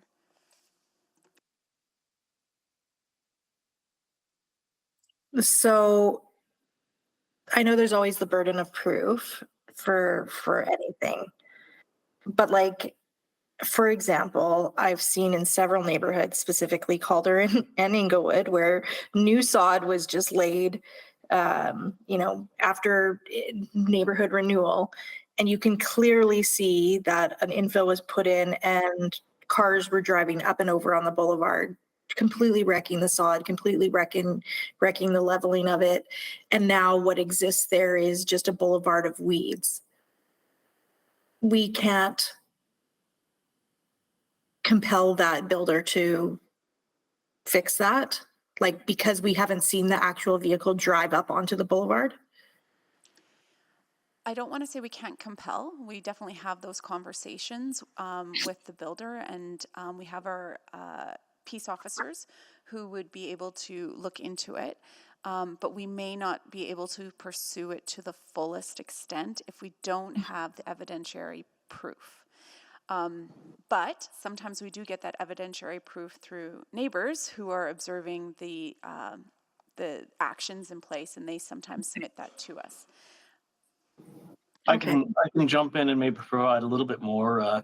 I think one of the issues is that there's a builder who is responsible for the entire site, but those vehicles could be from a subtrade, could be any number of different, somebody working on the project, et cetera. And so without being able to identify which vehicle and the license plate and who the drivers were and all of that, it becomes a little bit more complex in trying to differentiate who might be ultimately responsible. And I think we would need law to weigh in about whether or not we could put all of that back on the... Well, I'll leave it at that, just mindful of my time. The report was silent to the public property damage, and I want to recognize that that's something I've definitely heard about from residents and constituents that I represent in this area. I also want to ask specifically about the resource requirement for the sort of coordinated response to complaints. I know there's other contemplations of how we might cover that in terms of fees, but one thing that struck me is we've had sort of two projects that had service packages, both, zoning bylaw renewal and the district planning, which one is winding down, one has transitioned to implementation. Do we still need that full staff complement for those? Why can't some of those resources from those two projects be reallocated to cover those two positions needed? So, Councillor, right now, those tax levy resources for the zoning bylaw renewal and district planning, they're being transitioned to other corporate priorities, including not only zoning bylaw implementation, but a lot of that team that was brought together has been disbanded to go back to their home positions. And those positions within say zoning bylaw renewal itself, those were a tax levy package that had a time limit on it. So they were not renewed resources. They're time specific and project specific. Okay. Thank you. I'm out of time. Thank you. I'll now go to Councillor Rice. Thank you, Mr. Chair. And I want to thank you, administration, for provides very detailed reports. Lots of work we can see behind that. Thank you for the work. So my first, I want to focus on the decision making in front of us here. If we receive those two items, two reports as information, what does that mean? Is that we just going to continue finish and PIP and cap, and with the additional resources request in place? So, but I only say the decision we have to make here is how we cover the cost and for the additional 2 FTEs. Is that right? Councillor, that's correct. If the reports are accepted for information, we will move forward with the PIP and the CAP program as is. We'll be doing that administrative either way, unless we have direction to not do that currently. And so if the resources for the coordinated complaint office is desired, a motion is needed. Okay, so for, because right now we don't have funding for that piece, and then I have two questions related to these two additional resources. One is the functionality, the key functionality for these two positions, because I have heard the different interpretation and from the discussion, and one is about review or permit process to enhance that efficiency. Another one is to correlate the data and then also respond to the compliance. I want to know what is the key and the primary functionality for these two positions. The intent would be that they would be located within the Problem Properties Initiative team, and they would be housed under that model. Again, the idea would be that we would be better able to respond to the complaints through the triage and through the coordinated approach. We're not adding more enforcement officers on the ground with this model, but what we are doing is responding to the concerns that we have heard, that when you make a complaint about a site and there are multiple issues occurring on site, that it can be challenging for the complainant to understand the outcomes of each complaint. And further, what it would ultimately do is it would our goal and hope would be that we could move through the enforcement continuum a little bit quicker. So some of the challenges that we're seeing right now is that a tree officer will go out and not know that other complaints and enforcement issues have happened, and so we may not be ticketing as early on as we should be if there's more concerns. Yes, thank you. Sorry, I tried to mind for my time.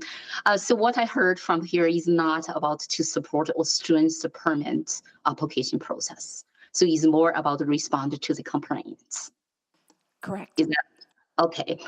So if that is the case, is there any way we could cover those two needs, these two FT needs, and also to strengthen supporting and for the permit application process? And we heard from speakers talk about that's the first stage to review permit application to ensure that safety measures and as a condition and in the permits when we issue the permit.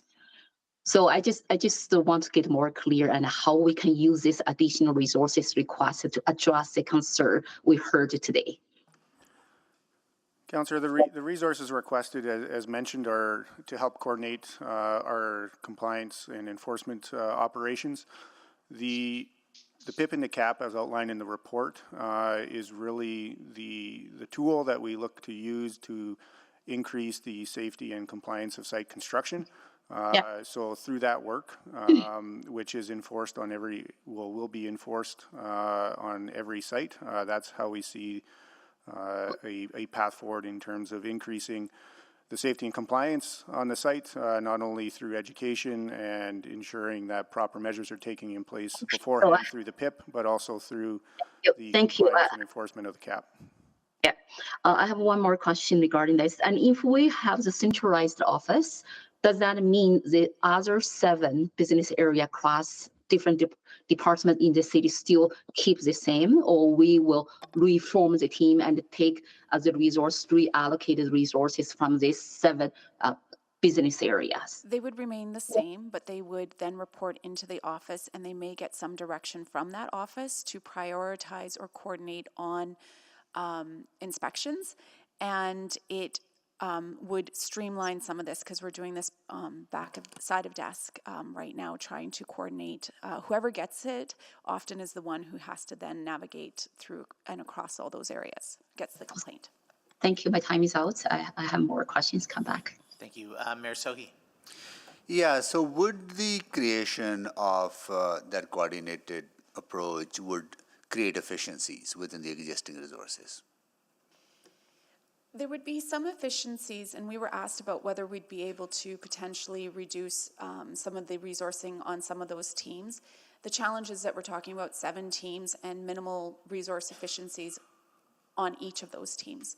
So again, it's not necessarily a resource efficiency exercise, it's about improved communication, improved response, and again, potentially moving through that 4E model in a coordinated way so that we may end up with better results on an ongoing basis, because there would be an understanding that if you knock down a tree and drive over the boulevard and you are building too close to the property line, whatever the things are, we're not treating those individually, we would start to treat them as a collective whole. Yes, that absolutely makes sense, right? So we also heard from Build folks that, if we can, is there a way to reward good behavior and reduce some of the burdens or requirements? If developers and builders are compliant and we know who they are, is there a way to expedite their permitting or have less requirements but put more onus on those who are bad actors? Is there a way, would that create efficiencies within the system? It's a good question, and we already do reward our good on the building permit side. we take a risk-based approach to all of our work. The permitting process is fairly standard for everyone. A great application receives their permit very, very quickly. We also take a risk-based approach to our inspections as well. So very reputable, people doing a great job. They move through the inspection process quicker as well. So given that there aren't very many bad builders and a ton of really good builders, frankly, we couldn't expedite all the good ones. Oh, I see, okay. Because they're doing a really great job, right? Okay. And really, the system's built for them to move quickly. And, you know, we are one of the fastest big cities in the country at doing what we do. In fact, the last time we measured it, we were just a hair behind Calgary, and no other big city was close. So we're pretty quick. We always want to do better. But good builders go through our system quite quickly here in Edmonton. And I want to congratulate you on that. It's nationally recognized, and you have won number of awards, which is absolutely, you know, something that we should be proud of, which I think everyone is proud of. But those 10 or 12 do create an impression. If the neighbors are being impacted, right, or somebody's being impacted by construction there next door, that's their experience. And that experience will be told to their friends and families and everyone else they interact with. So that creates that bad reputation. So how do we get tough on those 10 or 12 bad players that they start complying and that number goes to zero? Or they are out of business? The zero accident mistakes can happen. Absolutely. Right? But for the bad builders, Mayor Sohi, we'll stop issuing them permits very quickly. They won't be allowed to build at all. Their construction company. So are we going to look at their bad record in the past years, or Not are you in the going to? past. We can't go backwards. You can't. It would be Is indefensible there a to- legal? Is there a legal thing that you can't go back, or? Would be a breach of procedural fairness and it could Okay. easily be challenged. Yeah.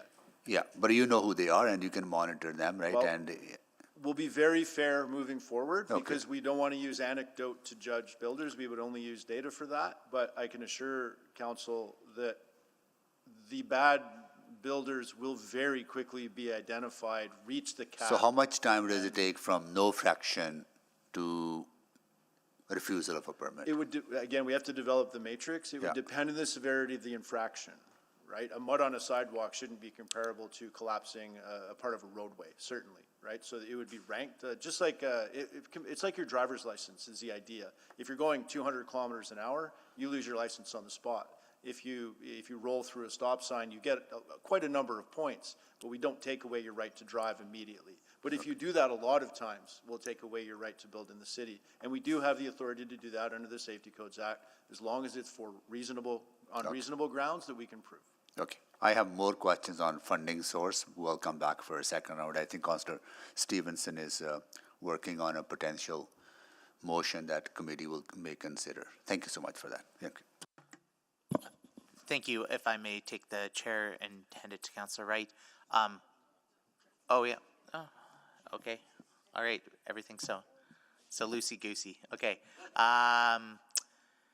Yeah, so I think generally here widespread support for the PIP approach. Here widespread support for the CAP approach. There seems to be I heard from a couple of the speakers saying they'd like to see more compliance required into the PIP process. Could you speak to how that was, how you're balancing or integrating that compliance or proactive approach to that, if I understood correctly?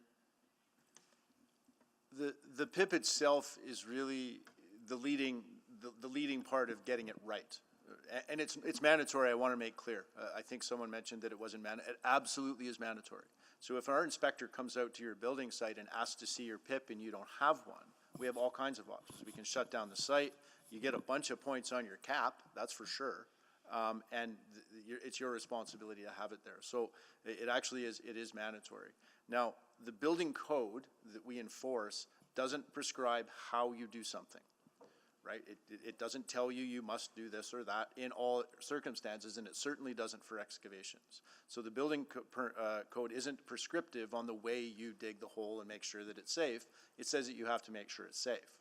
So we can't get prescriptive in there because you may choose to use an engineer, and an engineer may say, shoring isn't required, the soil is stable, and we'll monitor the site for moisture, for example. That could be an engineers could sign off on that. An engineer could say, you don't need shoring as well, right? That What could if be you just choose not to use an engineer, though?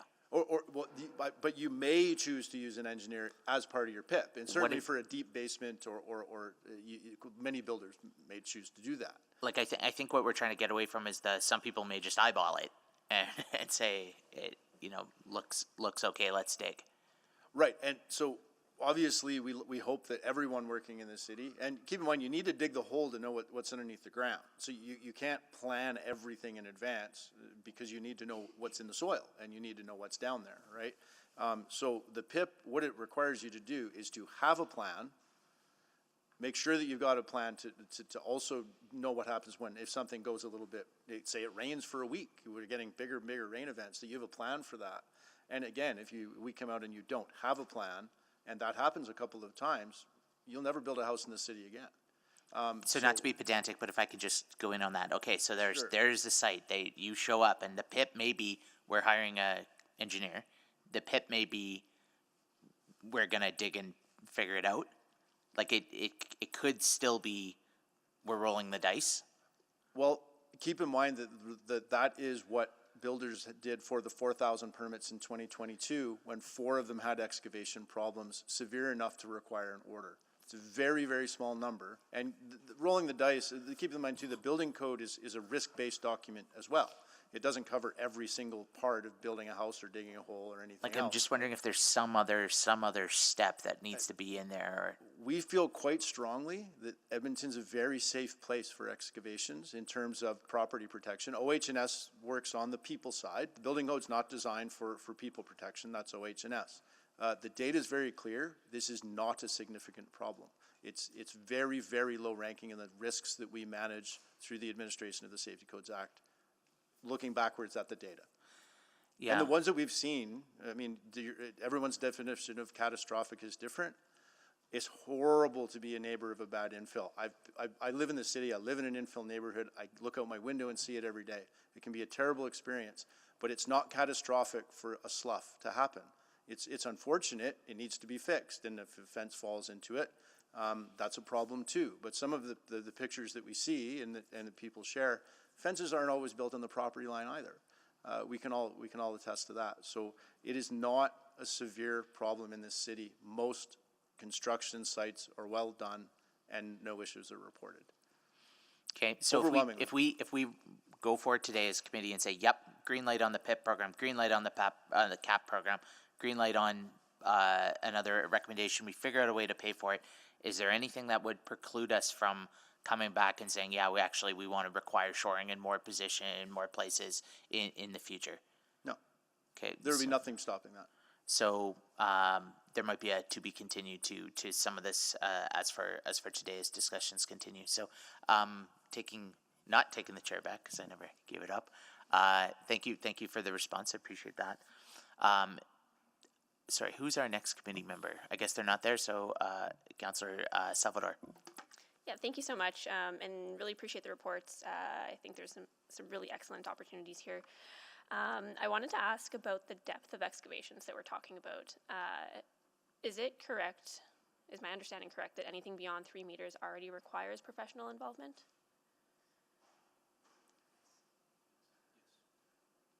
I'm looking to my building code experts. Yes, beyond 3 meters, the building code requires it. Yeah. Okay, so anything beyond 3 meters already requires that professional involvement. And I guess one of the reasons I'm asking that, I think there were some photos of excavation failures that were shared by some of our earlier speakers, and I mean, I'm thinking of a few in particular. I'm thinking of Strathern. I know that photo was included. I don't know for sure, but I'm fairly confident that that was more than 3 meters in depth, and that means there was professional involvement, but there was still a failure. Like, I'm just trying to square that. Sure, and it's a really good point. Strathern did have professional involvement. We're very familiar with the property and the photos, and it was a really unfortunate thing for the neighborhood to have to go through. And that engineer was reported to APEGA by the safety codes staff at the city, and that has a process to it as well, obviously. But that's an example of professional involvement doesn't solve all things. there is still risk. There is really no such thing as zero risk when you're building a house. We try to manage it. Well, we don't try. We manage it, and we make that risk very, very low. But there's always a risk. That an engineer doesn't solve. In mandatory shoring, even you can have an incident before you get your shoring in. It's possible as well, right? So, but they're very, very rare. Yeah. Well, I appreciate that answer, and I guess I'm wondering how PIP and CAP might potentially, would that have ended in a different outcome? We obviously can't say for certain, but would there have been additional checks along the way? In that case, with professional involvement, the roles and responsibilities are clear. The engineer would have satisfied the requirements in the PIP, but maybe the owner, here's something that we hope does happen. The people that wanted the house built, and they hired the builder who hired the engineer, if they read the PIP and read how careful we are about these things and know the damages that could ensue and that they could be sued by their neighbors, we'd love owners to get more involved especially if they're building not just buying a spec house, but you're part of the construction. We want everyone to be involved in that. One of the things we'll be doing too is linking the board of directors for a company. Family members that you change one of the things we run into is you change your company number and off you go. We're going to pay attention to that. And if you're using an excavator operator who continues to cause problems, that excavator operator will be part of the CAP program too.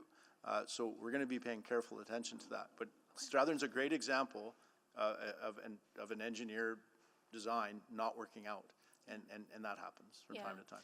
Well, and I appreciate that point because it really underscores, I think, that the direction we're moving does enable greater transparency, greater accountability across the board. Like, it sounds like it's beyond just the developer themselves, but the individuals that they're working with to make that project reality. Exactly, it's everyone. And I can say though that if that builder, and I don't know this, so I'm not saying this did happen, if that builder had a bad track record or did enough things that went wrong on any individual property, you could meet the cap.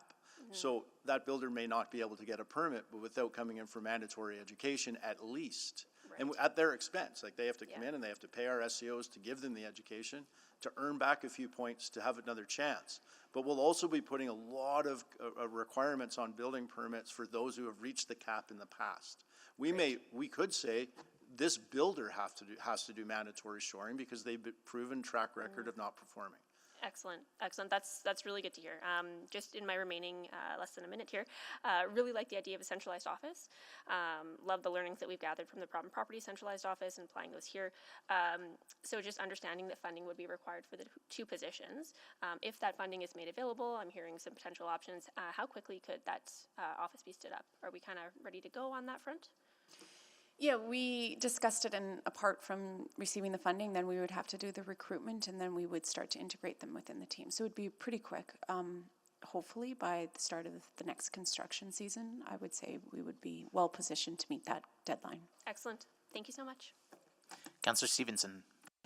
Thank you very much. I am really excited by what's been put forward. I think it's PIP and CAP are both excellent initiatives, and really love how they're building off the strengths of the success we've seen the Problem Property Initiative. So thank you all so much for that. I think it's alluded to in the report, but just want to confirm that PIP is also a mechanism to engage with neighbors, that there is going to be some involvement in information sharing as part of that. Yeah. Absolutely, yeah. The PIP encourages good builder practices, which includes relationships with neighbors. Excellent. You know, there's reference to liability insurance being a mechanism to recover some of the costs to any damages that happen. Do we have a business license requirement for that type of insurance to be held by builders? We do not. Typically, again, I think the province has that requirement, so we try not to dip into that area. I apologize. But there is a requirement for builders through provincial legislation to have the insurance. Rob is saying yes. Great, perfect. So, you know, we've been talking about, well, you know, I've just shared my huge enthusiasm for the program, recognize that there is a resource ask. I was reflecting on our fiscal policy for the planning and development business model. And I understand it's intended to be self-sustaining for the review, approval, and inspection services for development. but not for enforcement services of development activities. Is that correct? Correct. The policy itself exempts certain activities like those compliance and enforcement activities from being included. Okay. And again, that model is based on permit fees, or then sort of covering the cost of processing those fees. But, you know, I really feel, you know, through these conversations that the enforcement of our permitting process is a key part of that overall flow and process. So just wondering what the options might be to potentially amend that policy to bring, you know, first things first, sort of this new ask of the two coordinating positions for the enforcement, but potentially over time phasing in the development enforcement activities into the fee structure that we have. So in order to explore that, we would want to dive into the actual policy itself and look at the health of the business model as well. Not all of our enforcement is tied to a permit. And so I think that is a key distinction, but we could, through potentially a motion, explore opening up that policy and seeing if we have aligned our activities appropriately to the fee model and outcomes. Great. Yeah, I think it would be really exciting to revisit that policy, look at including enforcement. And again, I think the balance we'd want to strike is to ensure that our permit fees remain competitive, that they don't create undue barriers to development or people looking to invest in our city. But again, it is an important piece, I think, of successful development, and sort of fair to build on that philosophy that it's self-sustaining. Well, I think, yeah, I don't think I have any further questions, but we'll maybe leave that out for committee members to consider, potentially moving a motion, directing that work to look at the policy and come back to us in the future. But again, really appreciate the report. It's very exciting. Thank you. I'm mindful of our time, so I'll go in the next round. Councillor Wright. Thank you. Just looking at the enforcement, like operationally, I guess my big question is, why do some of the officers or permanent inspections only have limited posse functionality? Is posse not suitable for what we need, or is it because of their level?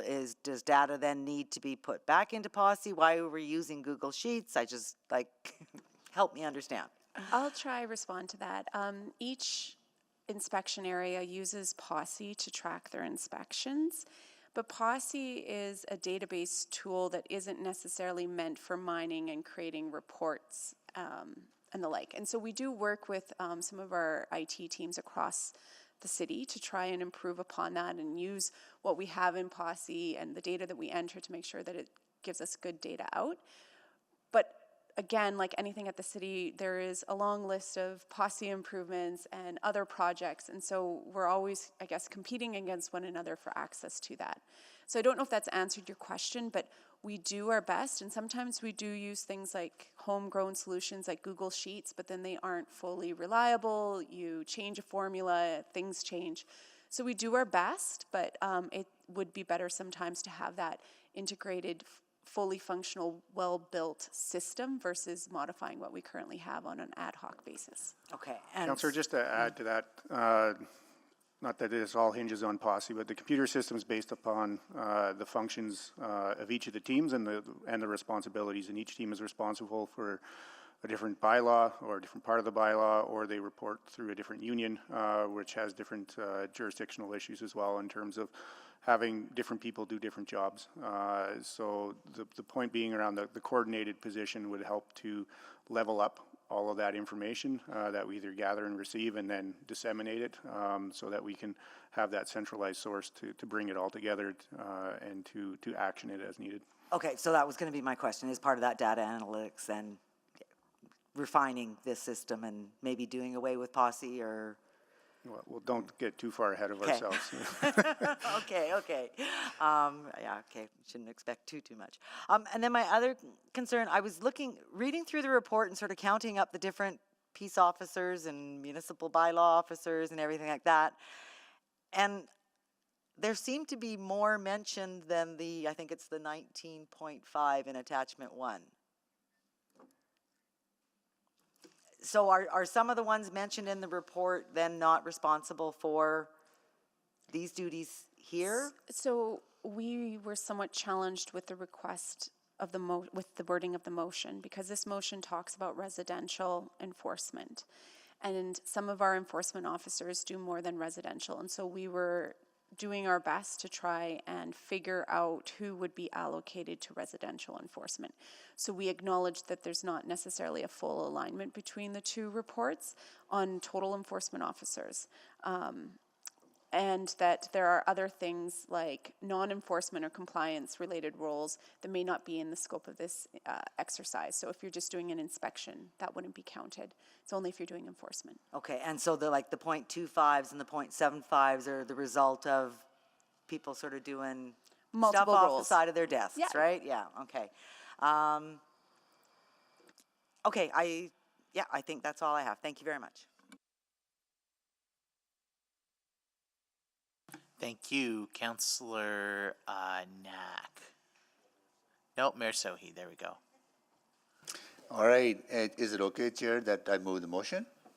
Please. All right, I'll move that administration review and propose recommendations to amend policy C610, fiscal policy for the planning and development business administrations, to enable the inclusion of compliance activities related to permitted construction activities through a coordinated compliance team. I want to thank Councillor Stevenson for putting this together with the administration and working with Kim and her team.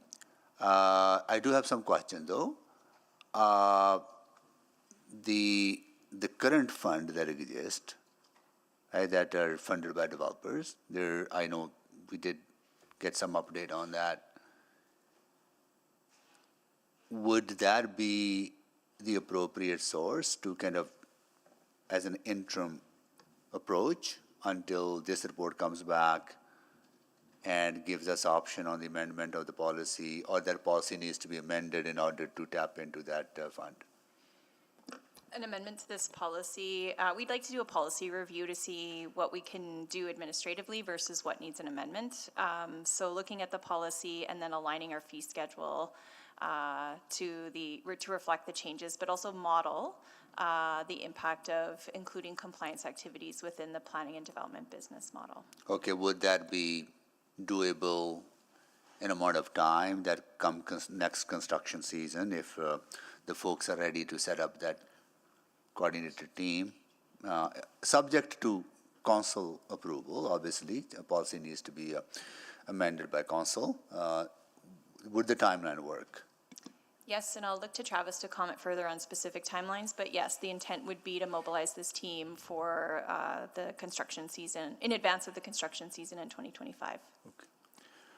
So as Kim mentioned, and you as well, in terms of bringing a policy back for approval by council, the motion will allow us to review the policy to see if there's options currently to do it without making a policy amendment, or maybe there's a procedural amendment that we can go forth and do it. So we can be flexible in terms of how we interpret the motion itself and to achieve that ultimate goal, but still knowing that council still has to approve the policy in general. The timeline works, but we have to remember that there's significant industry engagement as well, as the planning development business model is funded by our industry partners through permit fees. So we have to ensure that that engagement occurs and brings them along as well. Yeah, no, I absolutely. I think that engagement is important, and they may have some other creative ideas, right, to reduce cost somewhere else. If this is going to cost a little bit more on that fund, okay. Would this also give you the flexibility to look into increased fees? Increased fines for repeat offenders? The motion itself, no. Okay. But I think as we go forth and develop and implement the PIP and CAP, we will be continually monitoring not only our fines, but also our practices within the program itself to see how we can evolve that program if needed. Oh, I see. So that you will continue to evaluate that, so you probably don't need any direction at this time, because I'm interested in providing more incentives for people to for them to encourage good behavior, right? And being good neighbors and be good practice, implement good practices when they're constructing. Agreed. And there's multiple points in which we can bring that forward. There's a safety codes bylaw update that is coming as well. So we'll use the information we gather to inform any of those recommendations. Okay, great. Again, thank you so much for your work. That's all, Mr. Chair. Thank you, Councillor Knack. Thank you, Councillor Jans. Just wanted to go back to a question Councillor Stevenson asked about PIP, and you had said that the PIP will encourage good relationships with neighbors, and sorry, I don't mean to nitpick the word, but that does not mean it requires engagement with the neighbors. Is that correct? It's difficult to do so because if a neighbor chooses not to engage, there's certainly no rule or authority that the builder has to force them to. So, correct. Yeah, that's correct. Yeah. Now so I hear that and I hear the nuance, and with that said, I don't think I've ever heard a situation where a neighbor hasn't wanted to engage with the builder. I think it's typically almost exclusively the opposite. So I just want to dig in because, again, I know it seems very specific, but I want to just go to the picture piece. I get that a builder couldn't go on to the property of somebody else to take pictures of their property. That would not be allowed. But they could, on their property that they own, take a picture of where the fence is, take a picture of the side of the foundation of the neighboring property if there's no fence, as an example, as long as they're doing it from their property that they own. Correct? I would look to legal to help the nuance between taking pictures of your neighbor's house from your property versus taking a picture of your own property. I'd look to legal for a comment. I think it's fine to take a picture from your own property. I think you might have to be careful if there's people. Yeah, you can't have people, the way I understand it. So that's why I asked that because, again, if to me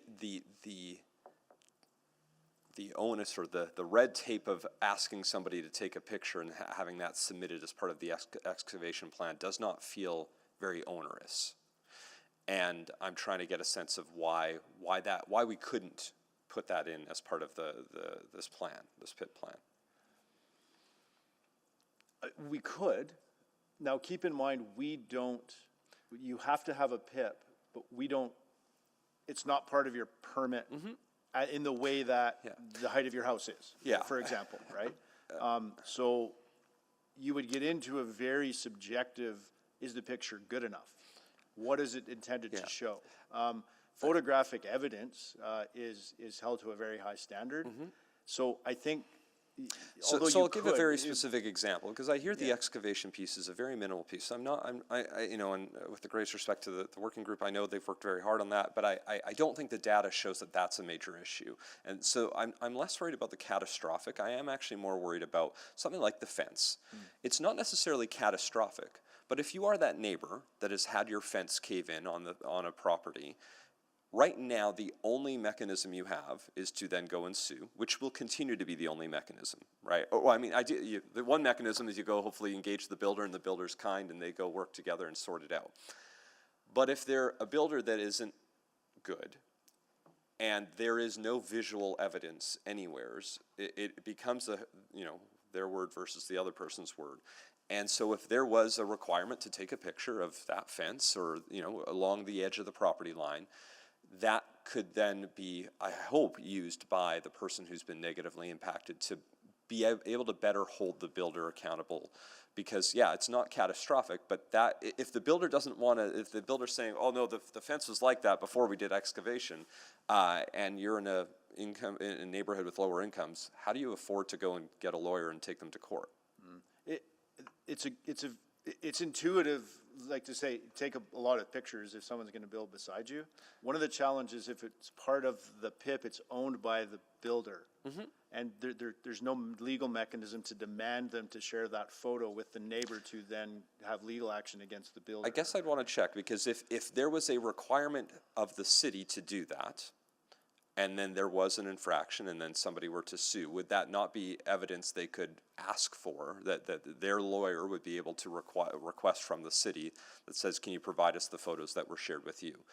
Ideally, we want the neighboring homeowner to do that, but I'm going to come to that in a separate set of questions. But I don't see why that wouldn't then be a mechanism. Again, that doesn't involve us in a legal proceeding. It just says we've requested the information, like they could request the permit plans, like they could request anything else like now or right now. So why that would be seen as onerous or a challenge? It wouldn't be in theory, but again, quality of the photo, proving it was taken on what day, who took it, we would not have any. That's a separate legal thing the courts would have to sort out. We don't have the capacity as safety codes officers to make judgment of whether a phone call would be an accurate representation of the property without visiting the property. Absolutely. Right, so it's quite administratively heavy, although it doesn't seem like it would be, but it actually would be as part of the permit process. It would be quite difficult to enforce that. Okay, I'm out of time. I have a few more questions on that. Thank you. Thank you, Councillor Knack. Councillor Rice. Thank you, Mr. Chair.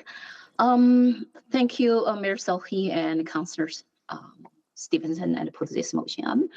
So I just want to have a bit understanding for the implication and move forward the direction we give to respond to today's three major concerns we heard. And one is about, do we have sufficient regulation to ensure construction safety and accountability?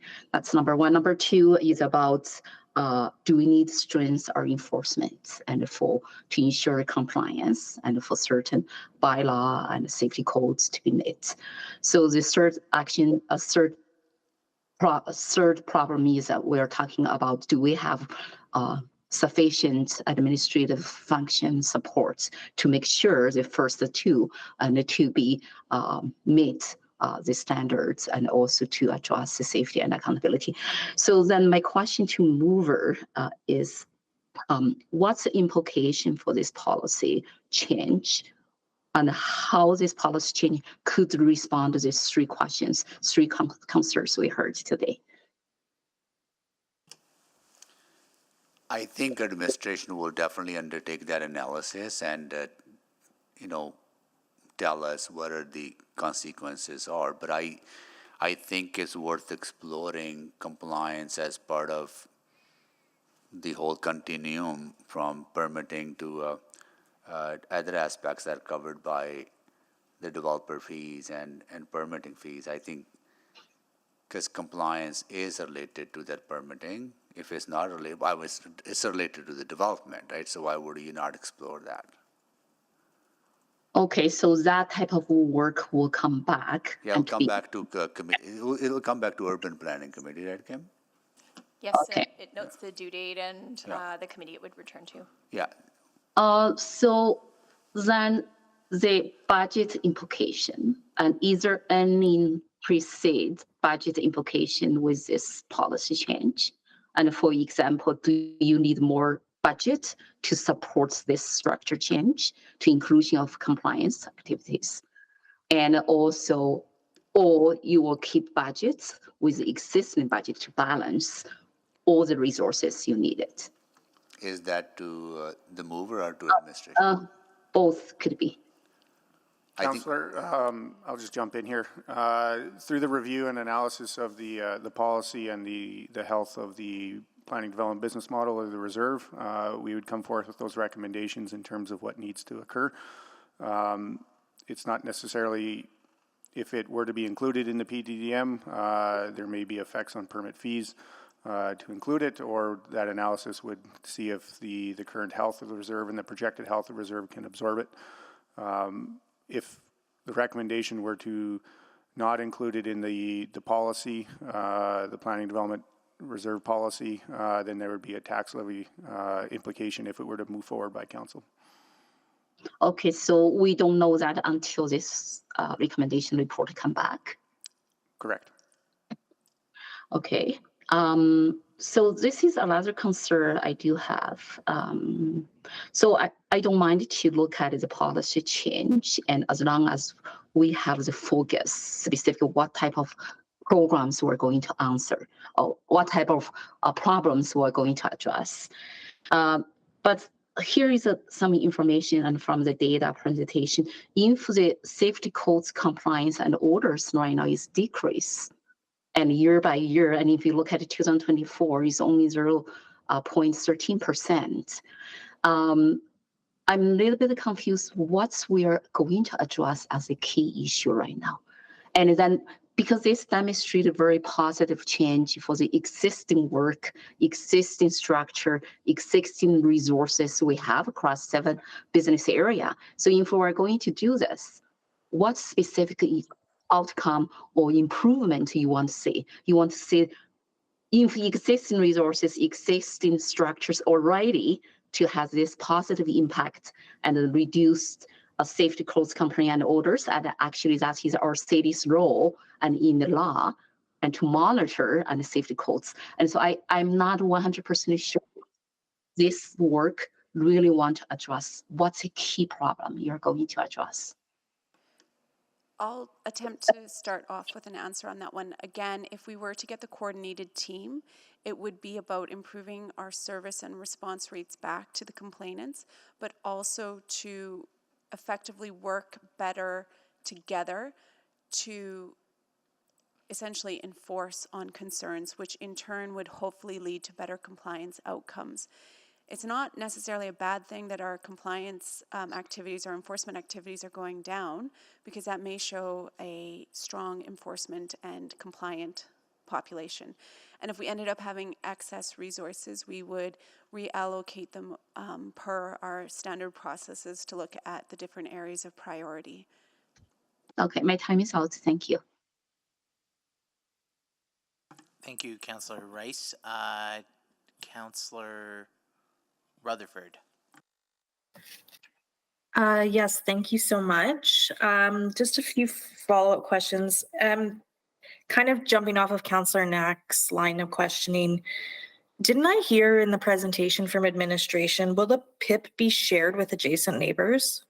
Will that plan be shared?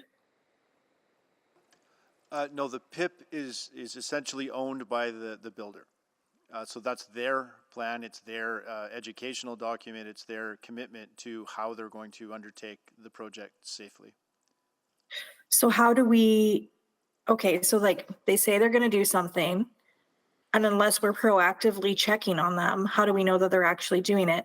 If we shared that information with adjacent neighbors, whether they engage with it or not, like a construction bulletin, then those neighbors would report if they're not doing what they said they were going to do in the PIP, would they not? Having a neighbor assess a construction site would be problematic. Well, we already do that now anyway. Like everything we have, it says in the report, is complaints driven. Almost all of it. Correct, but complaints driven so that a qualified safety codes officer can go out and assess whether or not there's an actual problem or an actual problem with compliance, because we go to a lot of sites where a neighbor has reported something they feel isn't right, and it turns out it actually is. Like there isn't an infraction. So to have it would be very difficult for neighbors to confidently make a call and make that decision. Safety codes officers have to make that inspection to know if that's, and your PIP could change, right? It's a living document. If you start digging and you realize the site is much wetter than you thought it was, you may amend it. So we would, the mechanism, you'd have to be updating it if you were making a change. But if you've already got the permit, what would be the motivation to amend it? Oh, you'd have to be ready to. The PIP doesn't say this is exactly what we're going to do, and we're not going to change course no matter what. It's a document that says we have a plan, and the plan may need to change. You may say, oh, this site's much wetter than we thought it was. We're going to shore it, or we're going to get an engineer to have a look at this. But it's the same as you would.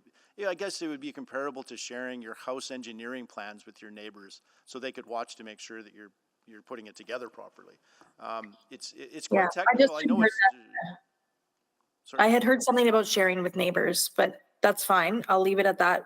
With the cap, the other question that came to mind is, okay, so you have these builders that potentially progress through this chain of demerits or whatever it is.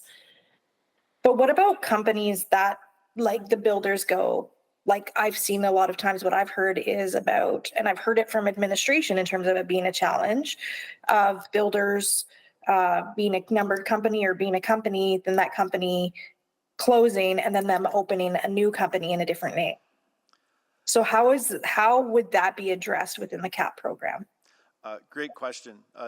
It's every intention that the cap will not only be tied to directors of companies, family members of companies. If a person applies for a permit, and that's the way it works, or an electrician, say, applies for a permit, we also know their name, and they pay the fees. So we have every intention of linking those. It will be very difficult, but not impossible, to open a new numbered company, but we will catch on to you. We will figure it out, and we're also looking, we haven't confirmed this yet, to work with the province on the new home warranty program, and sharing data about and bad builders is a bad word, negligent builders are, and there are a few, but there's... Or inexperienced, right? We could say inexperienced as well. Inexperienced, we're going to invite for all kinds of education and get them to be great builders, because we need lots of builders in this city to keep its affordability. That's one of our great advantages. We have a big building community. We have hundreds of builders in this city, and not every city's lucky enough to have that. We're happy to help people get better at it. And that's what the PIP does. It really holds them accountable and gets them to dig into our materials and read through them, understand the code, and hopefully ask for help if they need it. And we're happy to help them. Okay. And then my last question is just the disparity. Just wanted to confirm between the two reports that are cross-referenced. One talks about the reduction and says, I think that there was like 404 complaints or something. I have it in my notes here. And then the other one talked about over 1,000 complaints. So just making sure one is specific to safety codes, and then the other number in the second report is overall complaints on infill. Is that correct? Is my understanding? Just quick yes or no. Lila, I think that's accurate. I'm going to say that's probably accurate, because in the second report we talked about we combined discussion on the topics. Okay, perfect. Just was confirming those numbers. Okay, thank you. Thank you, Councillor Stevenson. We have 3 minutes. I apologize. There was just a question I meant to touch on. The Development Permit Inspections team, it speaks about all complaints being prioritized equally.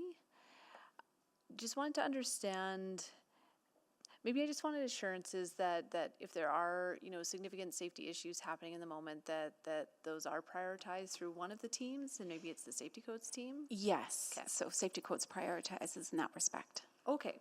And then just in terms of moving forward with the 2 additional resources, that would help with some of the prioritization work as well and streamlining? Correct. Great. Thank you. That's it. Okay, let's recess for lunch and reconvene at 1:30.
Good afternoon, everyone. I would like to reconvene, I guess, our Urban Planning Committee meeting.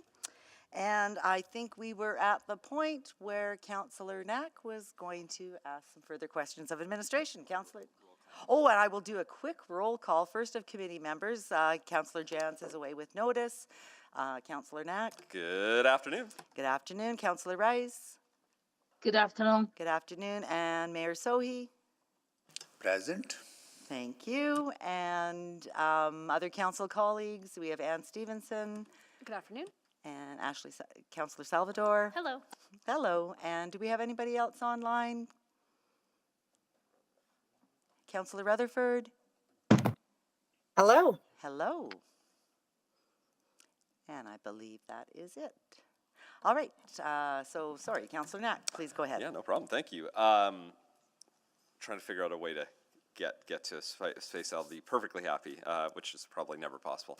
Right now, if somebody's doing a demolition, they have to put up a sign on the property once the permit's been issued, correct?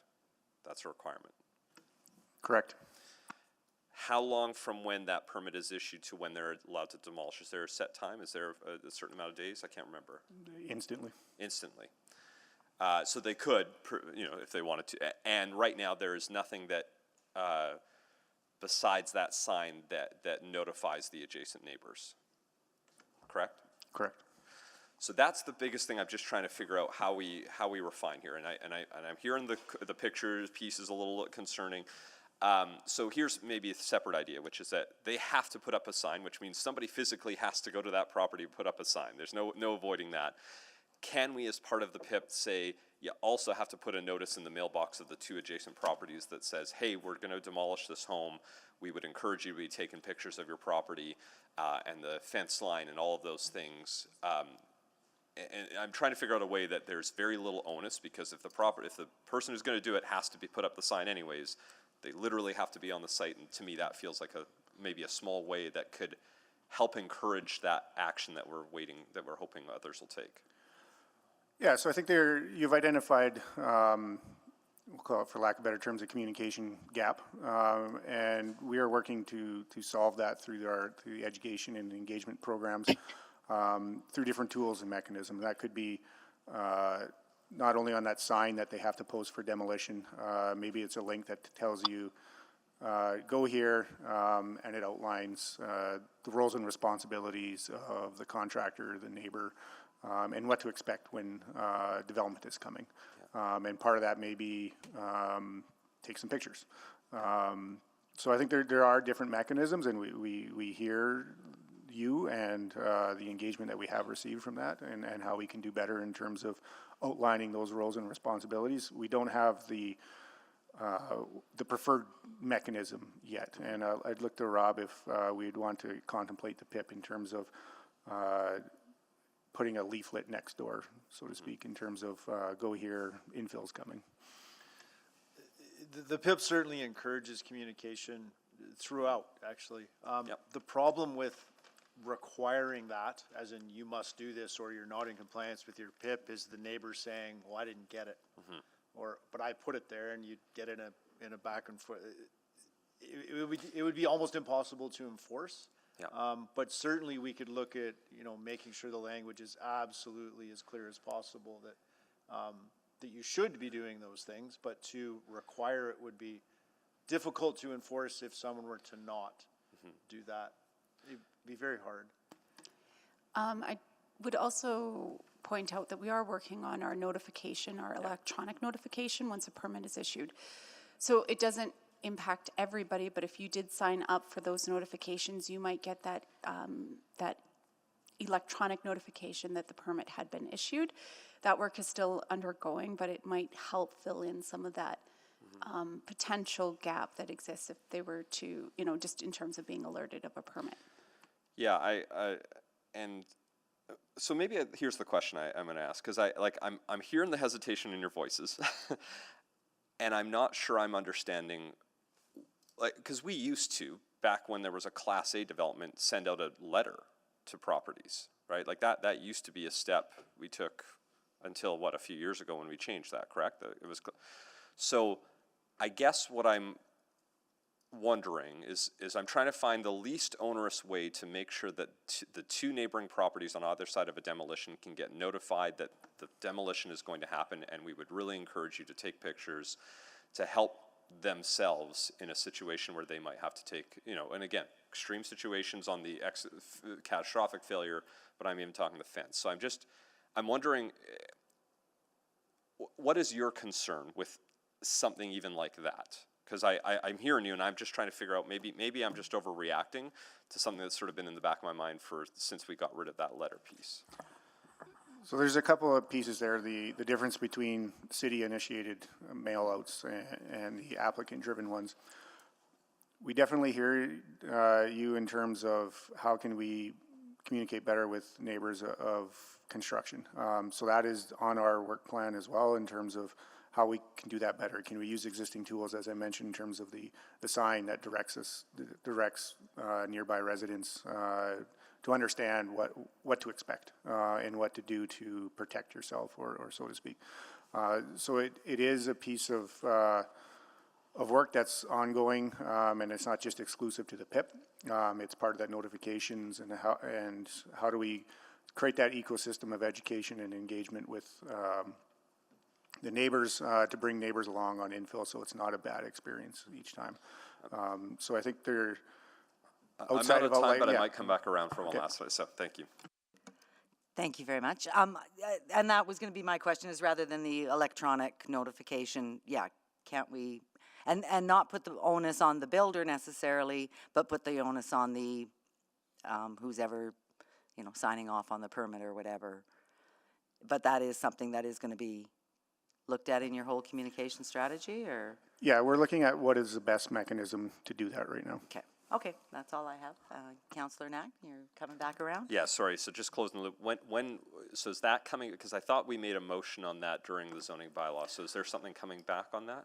So that motion to bring back Class A notifications was part of the repeal of motions. Yes, that's right.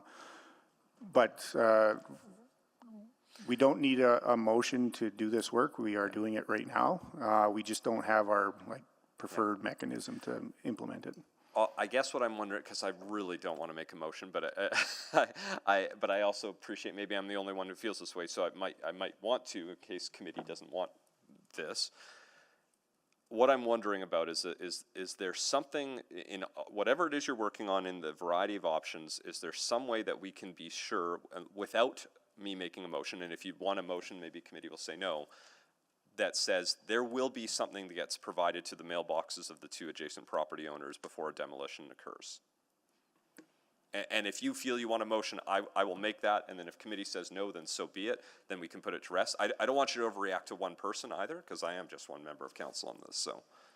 So right now we are working on updates to our website, and that will help direct people as to, if you're a neighbor of infill, what you should be doing to help yourself, to protect yourself in such scenarios. We're also going to be making updates to our development permit signs to point to this resource, and we will continue to explore. I know that there's a risk of immediate demolition. It's not what we're seeing on the ground, so we can explore that a little further. Getting notices inside mailboxes, we'd have to explore that from a cost benefit. It's not part of the plan right now. Yeah, So sorry, go ahead, yeah. Just to add, the part of the PIP is that you notify your neighbors. But it's an encouragement to notify the neighbors, not a requirement to notify the neighbors. Well, it's because we can't insure it. I hear you, which is where I'm trying to solve, and I'm trying to solve one specific piece. So I think, and I feel it's really, and I don't want to waste everyone's time, but I think I'd rather put it to bed, because again, if I'm the only one who feels this way, then I'd rather committee just say no. But I'd probably then make a subsequent that says, provide a little more, I want to give a little more direction, that I want that to be an option that we're looking at, of some type of notice. I don't care if it's a letter from the development permit officers or a requirement of something that gets into the mailboxes, because I think, and I hear, yes, we encourage folks to go online, but most of the mature neighborhoods where this is happening, it's folks who are in older homes who have often been there a long time who might not have that same tech savviness. So So let me try to figure out a way to make a subsequent motion so that one way or another committee can put it to rest, and then I'm not sitting it on my head on here. So I'll try to figure that out while we're discussing the main motion. Councillor Knack, it may be useful to, the sign is a development permit sign.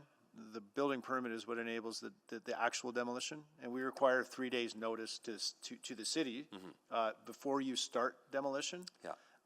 So there is no sign for a building the building permit's not part of the signing. Correct, but there's system, a sign that goes up that says that the demolition will be occurring on that property. Right. Right. Yeah, without timeline. Yeah. And right now, we see that sign as sort of the preferred mechanism of communication, because once fencing goes up and the sign goes up, it's an indication for those adjacent neighbors to go find more information. Love the signs. I'm looking for one thing that says, hey, this is going to happen. We think we would highly encourage you as neighbors to this property to do that. So I'm hearing your hesitation. I'm hearing my overwhelming desire to at least have a discussion. So I'm going to figure out a subsequent, and then we'll get it sorted out. Just as a reminder, we're going to be putting that information onto the sign Correct. as well. And I need a little more than that. That's what I feel like. So, okay, thank you.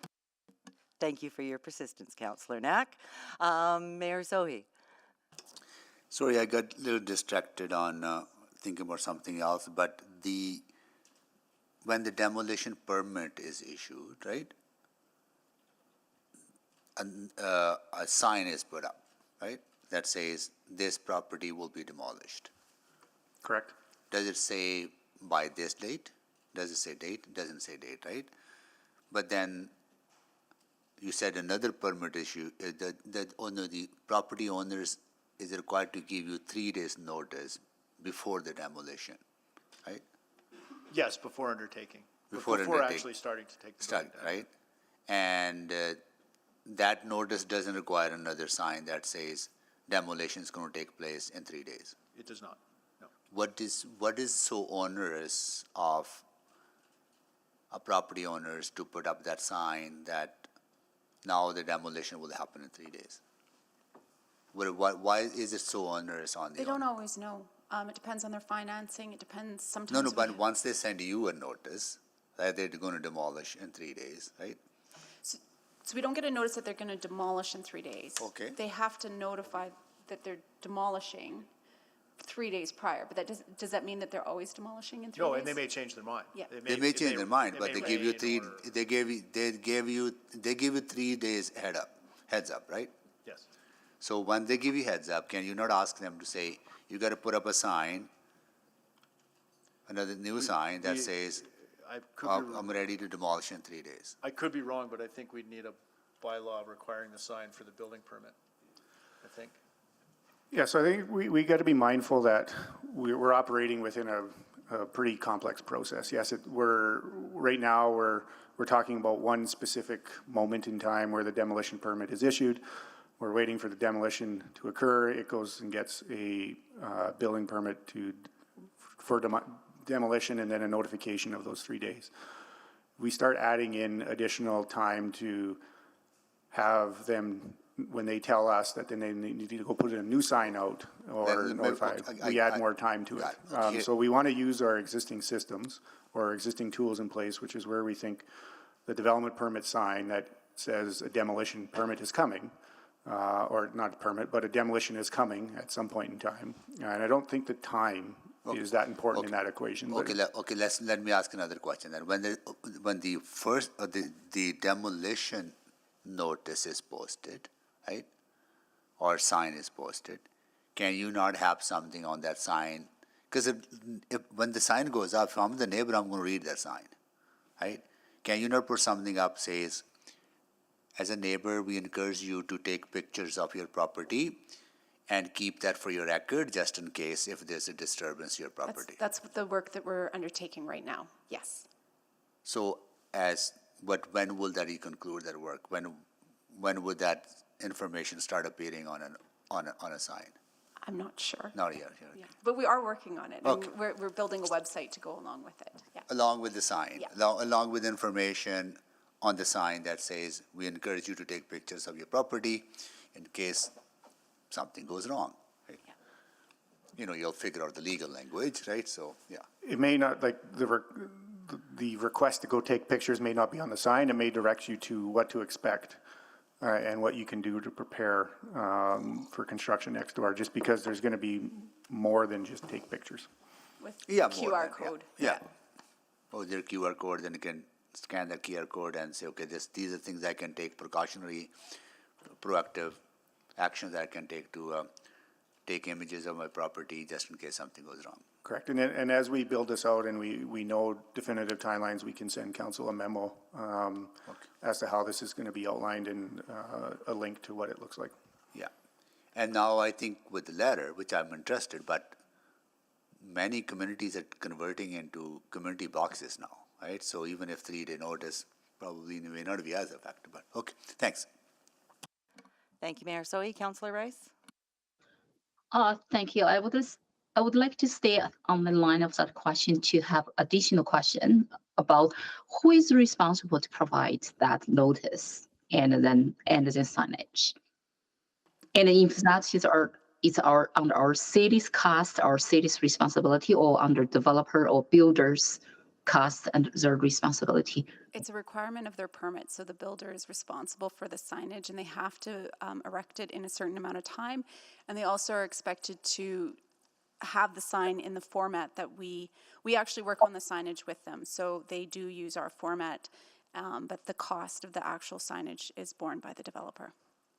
Okay, so if that's his case, our city's role is about enforcement. So we are just to make sure this is happening to our neighbors, right? Yes, and when we get complaints about a lack of signage, we do go out and we follow up through the enforcement process. But that process and the responsibility requirement is already built in the current process. Correct. Okay, that's all my questions. Thank you.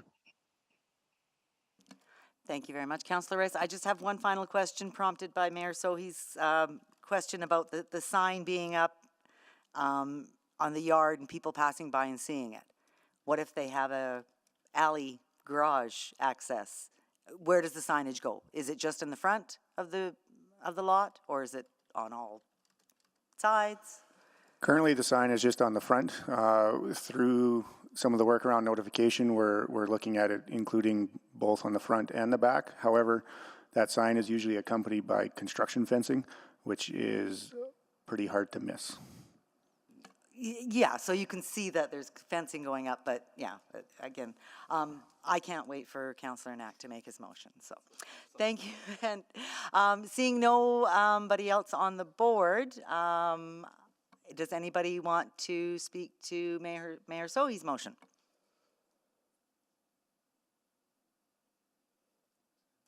Doesn't look like it. Mayor Sohi, would you like to close?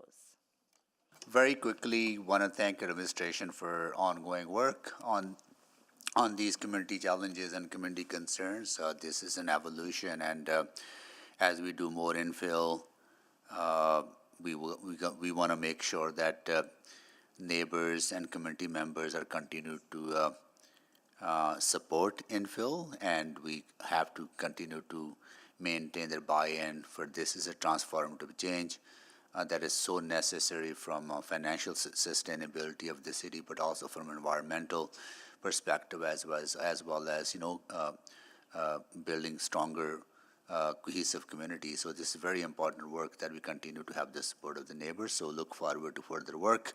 I also want to stress that these costs are generated by development, and developers and builders should be picking up the cost. I don't think it's fair to property taxpayers that they be paying for the cost of these additional needs and requirements on enforcement, because at the end of the day, developers and builders do make money, and this is a nominal cost of doing business, and we should not be asking taxpayers to subsidizing these costs, right? And there might be other areas in the urban planning area that where we are cross-subsidizing from taxpayers to developers. I would be interested in looking at that as well as we move forward on some of the financial challenges that we're facing. Yeah, with that, I look for, thanks to Councillor Stevenson for putting this together, and look forward to the report coming. Thank you very much, Mayor Sohi. Please vote.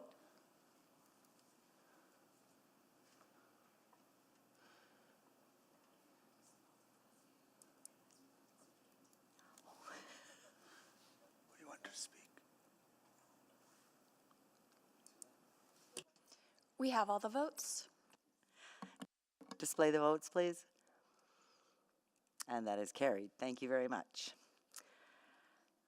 And we will move on to our, oh, I'm sorry, Councillor Knack has a subsequent motion that I've been anticipating. And sorry, I just wrote it and put it in the chat, so it very well might be imperfect, but I think we'll, at this point, we should probably know what it is. So that administration develop a plan that would require direct notification, example letter or pamphlet to the adjacent residents in advance of the demolition of a property.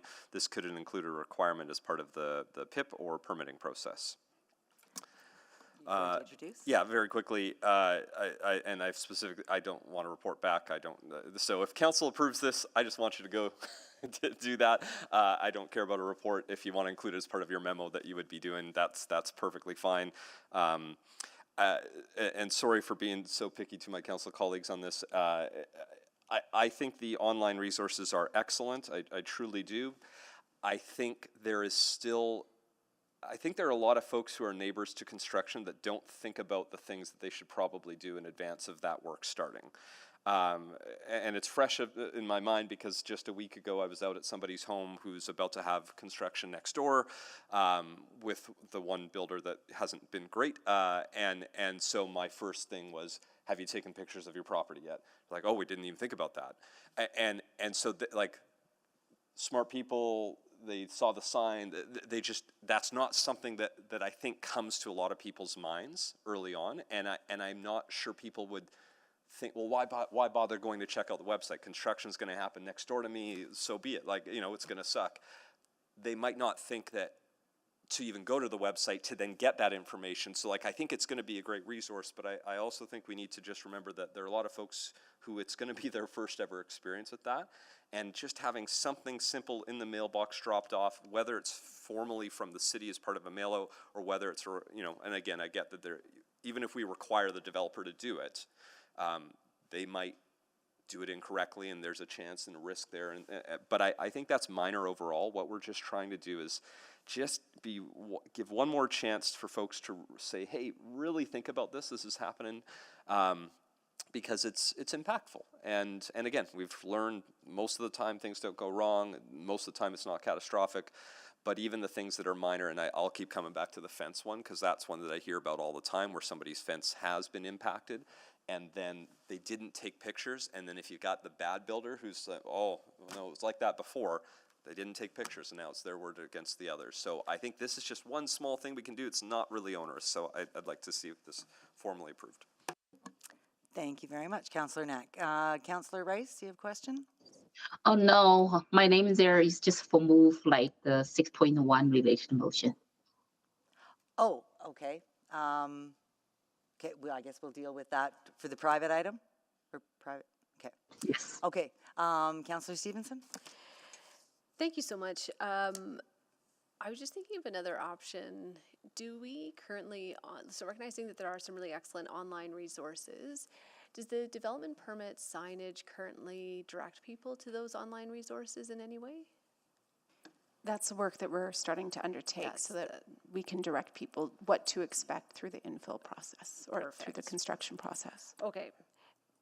And to the mover, like, still wanting to have something physical in a mailbox. And again, for me, it could be as simple as when they have to go put up the sign on the fence anyways that says, hey, demolition is going to happen, since they're there, how hard would it be to ask them to walk 20 steps in either direction, toss something in the mailbox? So, and it just comes back to, I think there's a lot of people, myself included, who would go online. I think there's also a lot of mature neighborhood residents who are older, many who have online access but might not think to access that site. Yeah, and I think that's fair. I think for me with the signage, I think that is a good prompt for people who are aware and looking for information. But you know, certainly something, you know, I take your points about that direct notification as well. Okay, that's it. Thank you.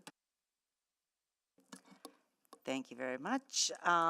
Anyone to speak? I will just speak briefly if no one else does. I do appreciate you putting this forward, Councillor Lynette, because I do think it's one small step that the city can take to say that we've got your back for those that are facing this this infill development. So thank you very much. I don't want the onus put on the builder developer cost-wise. I'm not sure how much mail is these days, but I think we get a bulk rate. But and maybe that could be a cost that is then passed on or covered by the developers as well. So thank you very much. Councillor Knack to close. Yeah, just very quickly.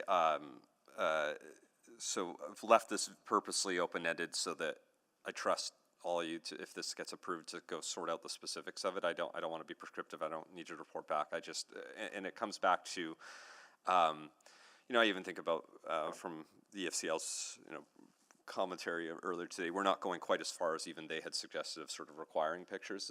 This to me is just saying like, hey, we really want to make sure this is being done. So, and maybe a little bit to Councillor Wright's earlier point, we should note, and because none of us really did speak to it other than the mayor, that the two things you're going to be doing are incredibly good, positive things and hugely important steps to helping improve it. So it's part of why I didn't think we needed any other motions beyond the one the mayor did, because the other two changes that you're making, I get not everyone might not feel they go far enough, but I actually think based off the number of incidents, based off all of the things that you've sort of determined, they are some really thoughtful, not onerous steps to help to try to better tackle. So this subsequent is solely 1% extra on top of the incredible things that have already been done, and I'm feeling really comfortable about the direction we're going, which is why this is the only change I'm looking to add. So thank you.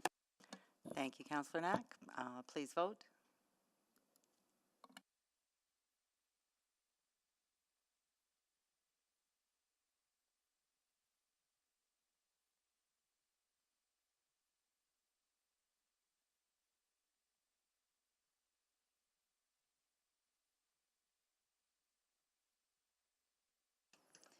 We have all the votes. Display the votes, please.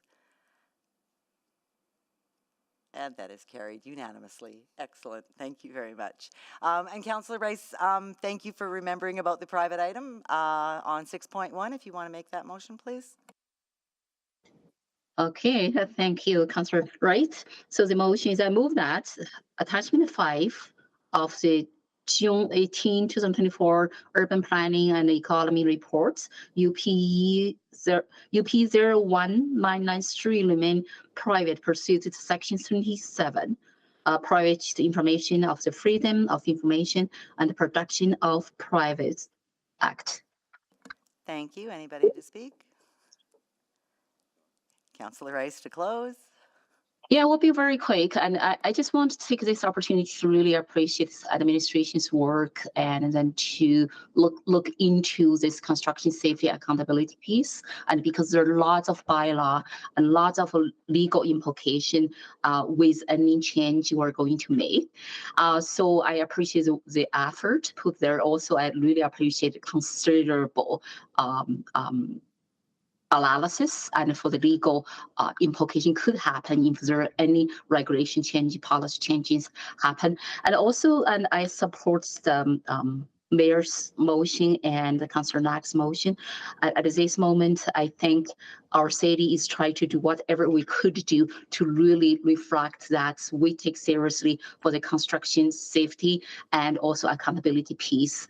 But I do want to say, and I support the motion right now, but for the implication what motion could happen, I really hope to see our city focus on what our role specifically in the law process and in the bylaw process, and what's our role specifically, and then in terms like safety codes, in terms other type of bylaws, and really look at existing resources and prioritizing what we needed to do and to really meet the needs to address the concern and from residents regarding the structural damage with other type of excavation features. I think that is what I'm looking forward for those type of work to come back. And also I'm looking forward and how our city going to implement and use the existing resources, not an expanded additional resources request from our taxpayers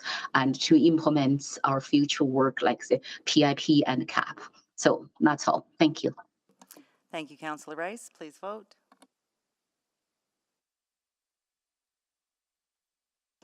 We have all the votes. Display the votes, please. And that is carried. So any other subsequent motions, anything before we move on? All right, thank you very much for your presentations and answering questions. And we'll move on to 7.1, maximum floor area revisions for commercial uses.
All right, good afternoon, committee.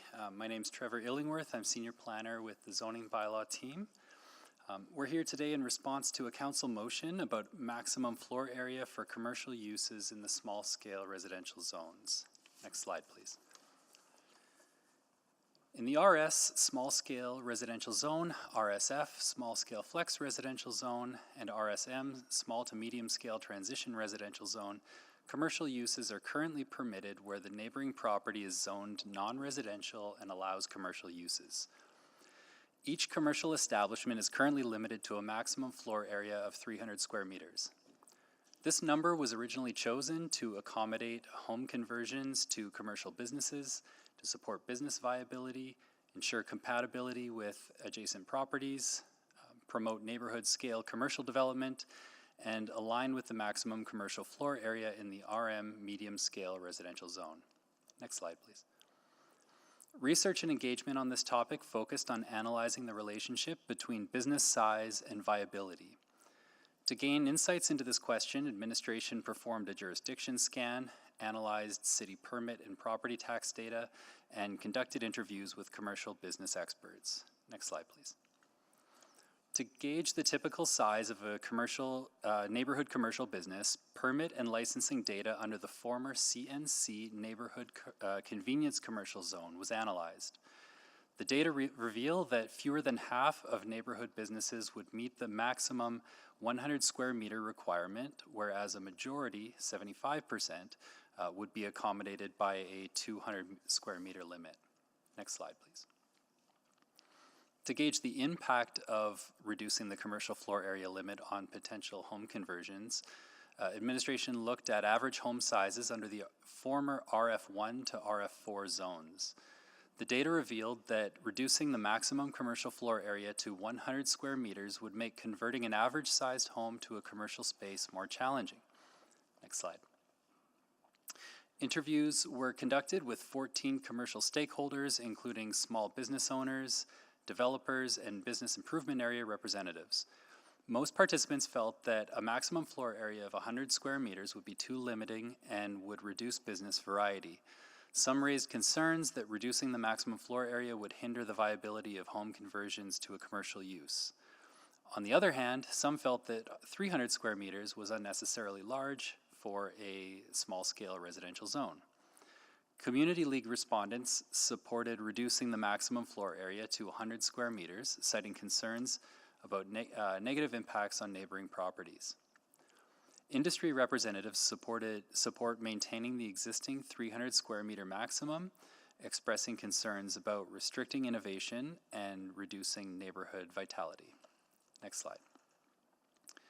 To help visualize what would fit under various floor area maximums, examples of neighborhood scale businesses were assessed from around Edmonton. More business examples are provided in attachment 3 of the report.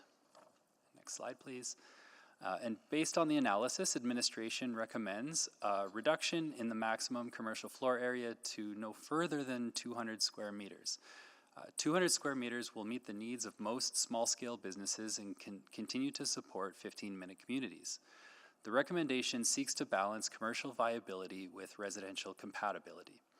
Administration recommends that the change be applied across the RS, RSF, and RSM zones to maintain a consistent approach to commercial development in the city's smaller scale residential zones. If Urban Planning Committee accepts the proposed approach, administration would prepare a bylaw amendment as outlined in Attachment 4 and return to a future public hearing. Next slide, and that concludes our presentation. So we're happy to take any questions you may have. Thank you very much. I think we do have one speaker lined up. Beverly Zubot, is she still online, clerk? Okay. Yes, I'm here. Great. I'm still here. Yes, I was not supposed to be the speaker today, but I am. Okay, so you're ready to go? You've got 5 minutes. I am. Yeah, the person who was supposed to speak today on behalf of Stoney District Community Council got sick last night and knew I was going to be at this meeting, so I said, why don't you speak? So here I am. So Stoney District Community Council provided input to admin in April on the proposed zoning bylaw amendment.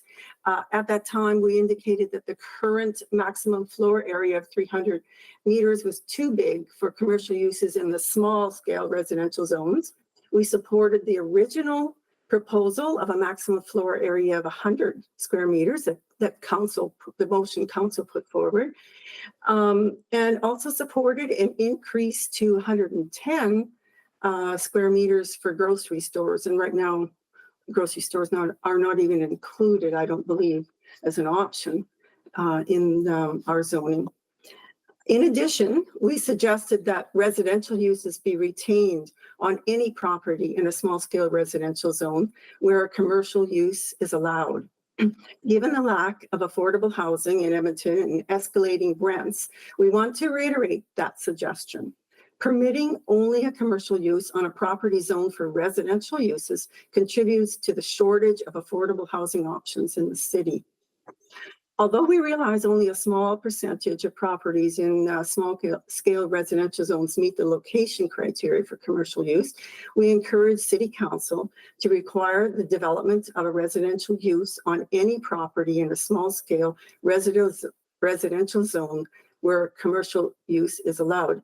The residential use can take a form such as secondary suites or backyard housing, or just another suite in the back of the store.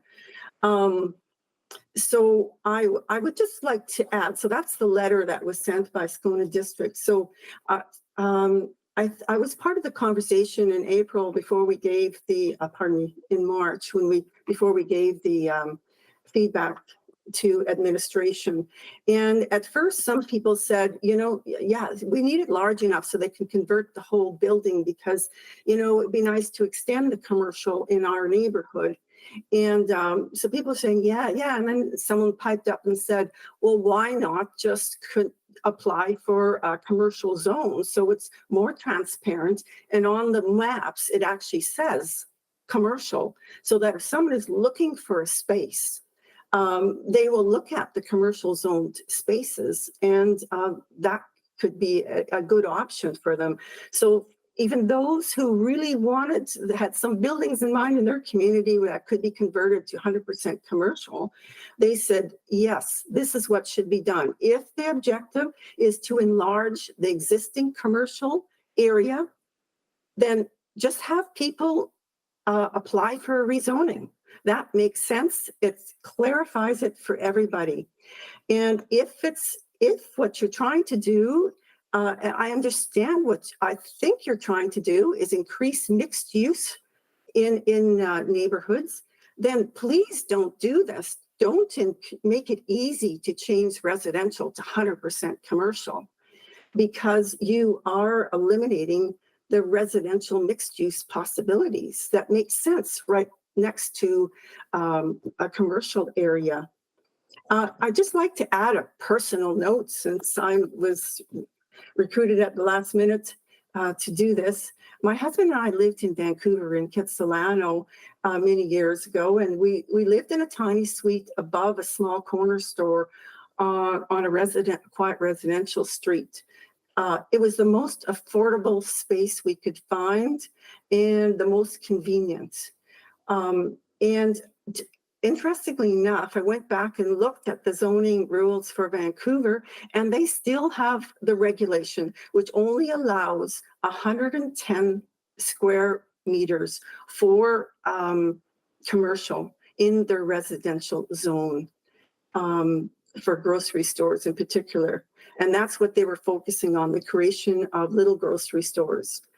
So it brought food where there once were food deserts, etc., in some other neighborhoods as well. So I think this is a success story, and I'm afraid we're mixing the desire to transform whole buildings into commercial uses. That desire, saying, oh, it can't be done unless you allow this in RS or RSF or et cetera zones, small scale zones. No, you can, we're not saying don't rezone. You can do that. So thanks very much for listening. Thank you, Ms. Zubat. Any questions for the speaker? Councillor Knack, go ahead, please. Yeah, thanks, Ms. Zubat. And so I'm going to ask administration once I'm done through questions with you. I guess what I'm trying to figure out is what this recommendation or the recommendation in your letter, what problem that solves. I originally supported Councillor Cartmell's motion because when he sort of broke it down, it's like, oh yeah, that seems like it might be a lot. And then I read the report and it said that, well, there's not really much of this happening. From a commercial standpoint, you're not going to overbuild commercial because that's not good. That's not good for your viability of your business. So I guess I'm just trying to figure out, I'm not even sure I agree with the administration recommendation, with the greatest respect to them. I think they were trying to find a middle ground, but I don't know what we're finding a middle ground on right now. I guess, especially if, I'm not sure how many applications we've got since we've changed the zoning bylaw, and that's a question I'll ask admin, because if the answer is a handful or any, then do we really need to make a change? That's what I'm just curious about. So I'm looking to you, Ms. Zubat, as sort of for what's me, the point? yeah. What's the point of changing? What's the objective here? Yeah, the objective is to be clear.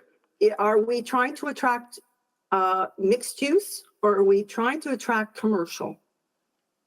What's the objective? If the objective is to attract mixed use, then keep it small.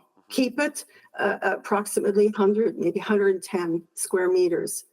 But if you if you're trying to attract commercial, then rezone it commercial.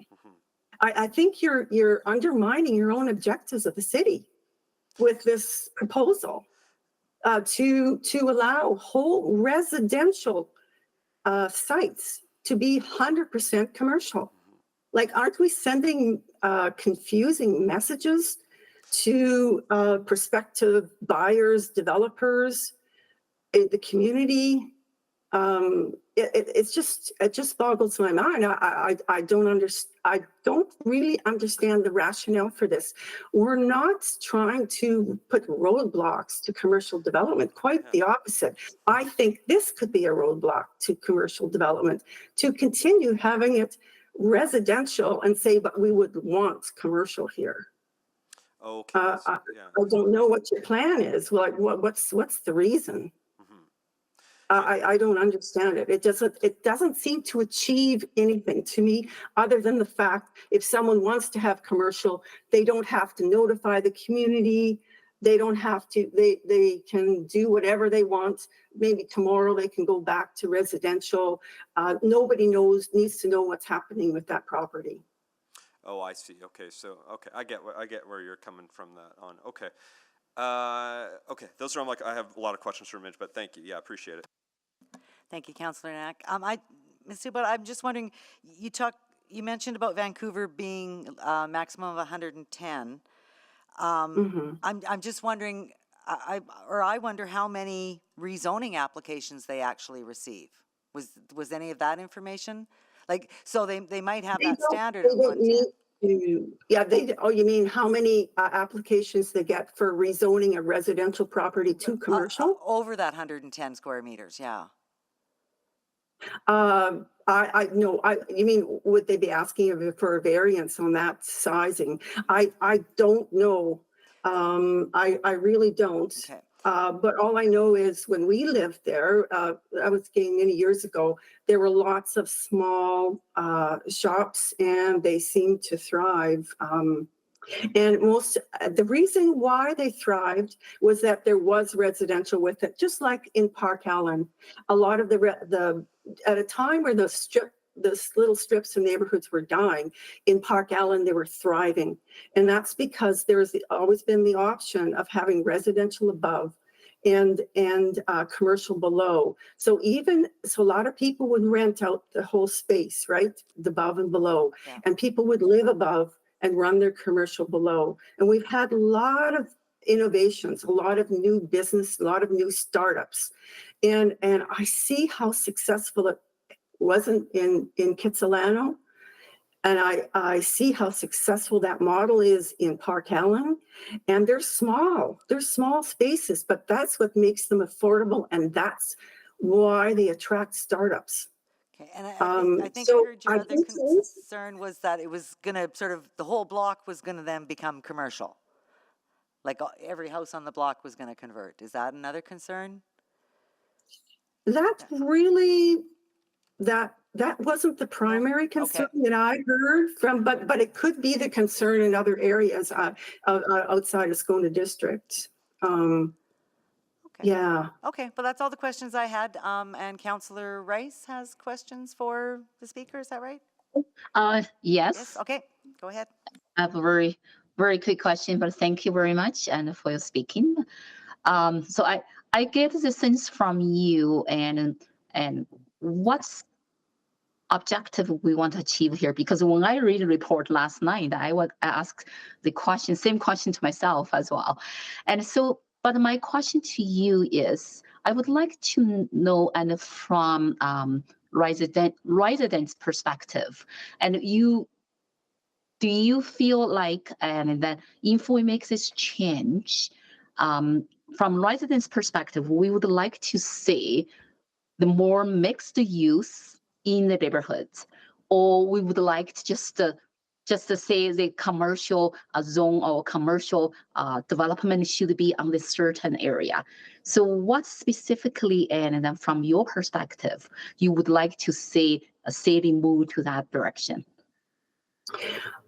Well, I think this is, they're only going to allow, the way the zoning bylaw is written now, the sites that can develop commercial in our small scale residential zone are those that are next to sites that are already zoned for commercial, where it could be mixed use zone or a commercial zone.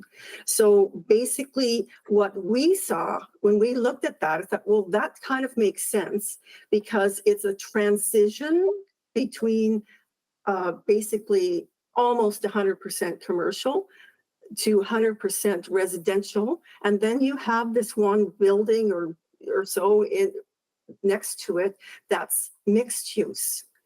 And so you're incentivizing a mixed use coming into that area with, for those people who aren't used to that kind of development, it gives them some examples of how it works, and it's a transition.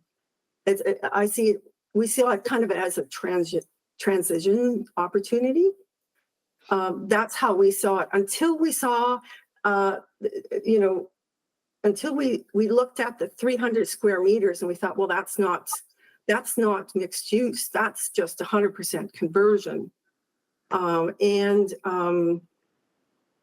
So we're just confused, like, was it supposed to be a transition, or was it just meant to expand the commercial area? And if so, just rezone to commercial, because it's very confusing to have a residential zone with no residents. Yeah, I know because mixed use and is a new zone we just introduced to the new zoning bylaw last year. Yeah, so that mixed use, and even right now I received lots of questions from residents.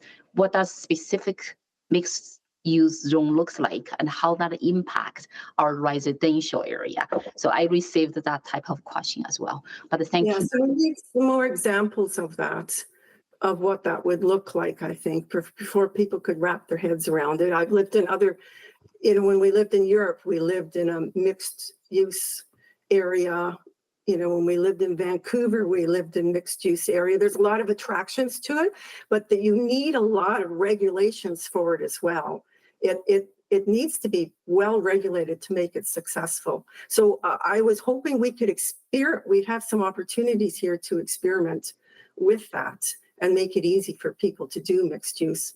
But anyway, I hope I answered your question. Okay, yeah, thank you. That's my question. Okay, thank you very much. So no other questions for the speaker. Thank you, Ms. Zubat, for sticking around this afternoon. And any questions for administration? Councillor Knack? Yeah, thanks. So I sort of gave you the heads up. I'm just curious, since changing the zoning bylaw, how many applications that we're aware of have had, between 200 and 300 meters? There haven't been any yet, as far as we're aware. We checked the data in June. Okay. That's the last time we pulled the data, and so far we haven't seen anybody take this opportunity up. Okay. Then my follow-up is just about the recommendation. It was, I'm trying to figure out how to word it. Is it your actual recommendation, or is it your recommendation based off the feedback, trying to find a middle ground? Like, I mean, if I was to ask you, should we actually reduce it to 200, or should we just stick with what we got? Separating out the feedback you've received, do you have a position, or? Well, I don't think we can separate out the feedback. Like, we took the feedback that we had received as of the zoning bylaw renewal initiative, and that's where we came up with our recommendation for 300. Accepting the feedback that we received from council, as well as the feedback that we have received throughout the last, the preparation of this report. We've sort of, there was a phrasing I provided in the presentation, which you're really not able to provide in a way in one of these reports, which was we wouldn't really recommend going below 200. Yeah. I guess I'm trying to figure out, if we haven't received any applications, is it like, would we be, I'm trying to get a sense of, is your recommendation to go to 200 instead of 300 based off, if we did suddenly get one, would we be concerned with, have you looked at that and felt, actually, you know what, if you got one at 250 or 300, this has the potential to create harm, and therefore we're recommending this adjustment? Or is it you're recommending the adjustment because you've taken all of that feedback, we don't have data that shows there is actually an issue, but you're trying to do your best to relay what you've heard from the public? Correct, Councillor. Okay. We'd be comfortable with a range of anywhere from 200 to 300, I would say. Okay. As part of the zoning bylaw process, if we make a decision just to receive for information and leave it as is, you would continue, like with every aspect of the zoning bylaw, to monitor. So if suddenly you got an uptick and you had 50 applications come in, you would flag that and say, hey, we might need to check on this. You could come back to council, correct? Yes, Councillor. Okay. Okay, I think that's it for me. So do you have a sense of how many we've got between 100 to 200, any chance? No, we're not aware of anybody having taken this opportunity, period. In any category? In any category. Okay. It doesn't make me happy to report that, but that is just the fact. Is it, well, and maybe then just one, digging in quickly to that, my guess is that commercial use is a pretty tight market, and it's not, I think some people might try to roll the dice with a residential development that's a little new in an area, but trying to roll the dice of commercial, that's a massive financial cost if you fail. And could that potentially be playing into what, like, so if our commercial market is currently strong in certain areas and weak in other areas, you're not going to see someone, try to like create a new commercial objective in it, or a new commercial market in a space that can't already support it, because they would have the census data, all these things to help inform, is there a market for what we're trying to do? I think as we go forward and we monitor effects of this clause, whether it's reduced or the same, and I don't think it's a issue with the zoning bylaw that nobody has taken advantage of this. I think it's just a matter of people don't know about it, unless you were paying attention specifically to this, to say that, oh, I have a lot next to a commercial zone, I can do this. And as you were mentioning, it's an opportunity. It's not necessarily there to relieve sort of that pressure. It's there to allow the evolution of the commercial spaces over time. And I don't think it's entered into the we'll call it into the thinking or the due diligence around, well, maybe I can buy the residential next to me, and then I'll convert that house into something else. Yeah, and that's maybe an important it's a reminder unique in all subject. of this, is that in all of this example, you would still have to buy something adjacent to an existing commercial site. Correct. So you couldn't just buy random lot X and plop it in the middle. Okay. Correct. All right, those are my questions. Thank you. Thank you, Councillor Knack. Councillor Rice? Thank you. So the first question, I think probably it's just a typo and in the reports, and for the recommendation as outlined attachment 5, based on what outlined and for the amendments, and is actually attachment 4. Thank you, Councillor. You're right. So I just want to identify that, and I think it's probably is just a typo there for the motion and recommendations. So that's one question. The second question, and then based on the presentation there provided information, there are only 10%. There are 10% of the business, and so actually use that commercial at 300 meters, and then so do you have any ideas, or do you have any data to choose what specific is that 10% of commercial use and in the neighborhood, in the small scale neighborhood, and what type of commercial use for that 10%? If we make this change from maximum 300, and we have 10% of business use for that, or commercial use, to 200, what impact could be? Because we're talking about neighborhoods, convenience, and affordability. So can you give me a little bit of information on that 10% of commercial use? You're asking like what types of businesses might fall within that? For that 10% and in your presentation. Well, we did find through doing this research and analysis, we did find that restaurant businesses tended to need a little bit more space. That's because they need an eating area and a kitchen and washrooms and probably a staff room. And once you add it all up, that was the one that seemed to kind of rise to the top in this kind of neighborhood commercial category.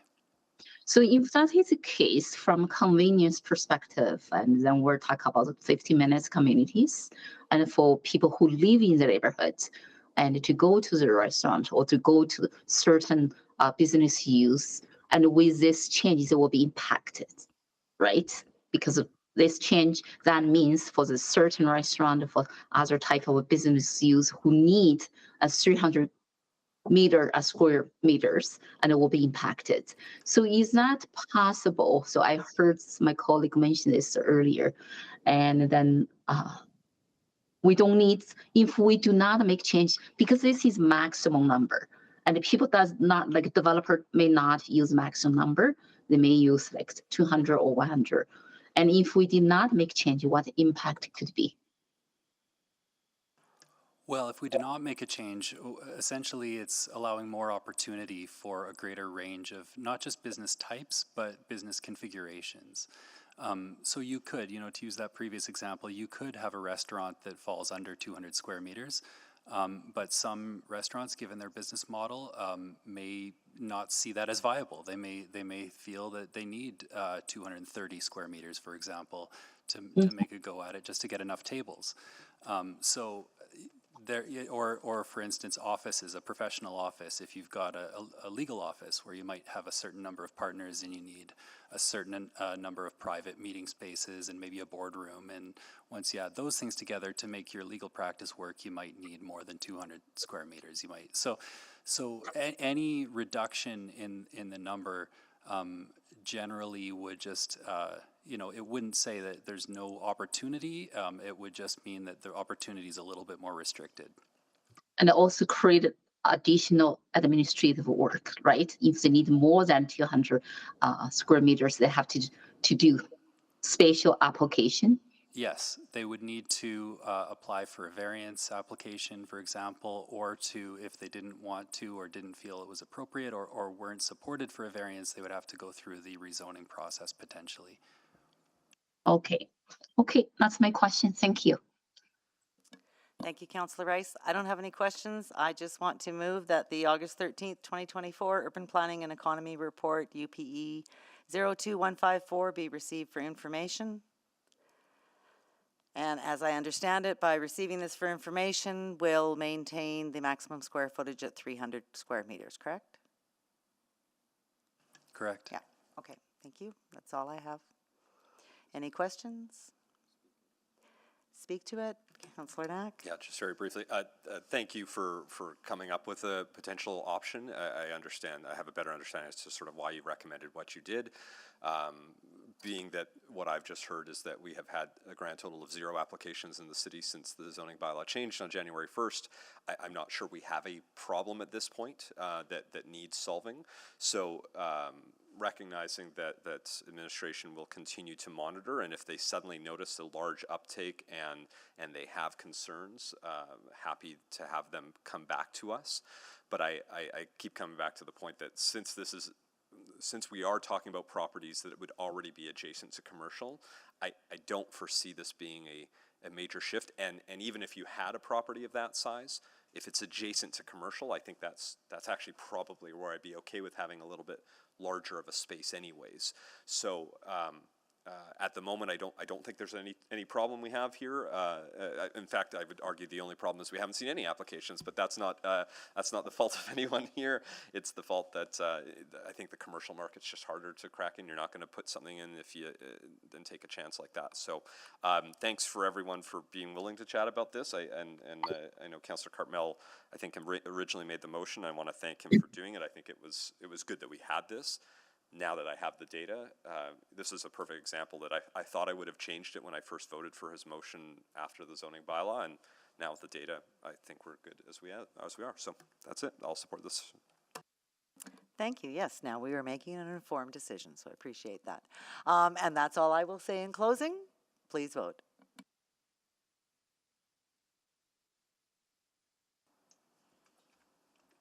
We have 3 votes. Display the votes, please. And that is carried. Whoa. All right, so that ends our items. Next on our list is responses to councillor inquiries. There are none. Private reports, motions pending, notices of motions and motions without customary notice. We are adjourned.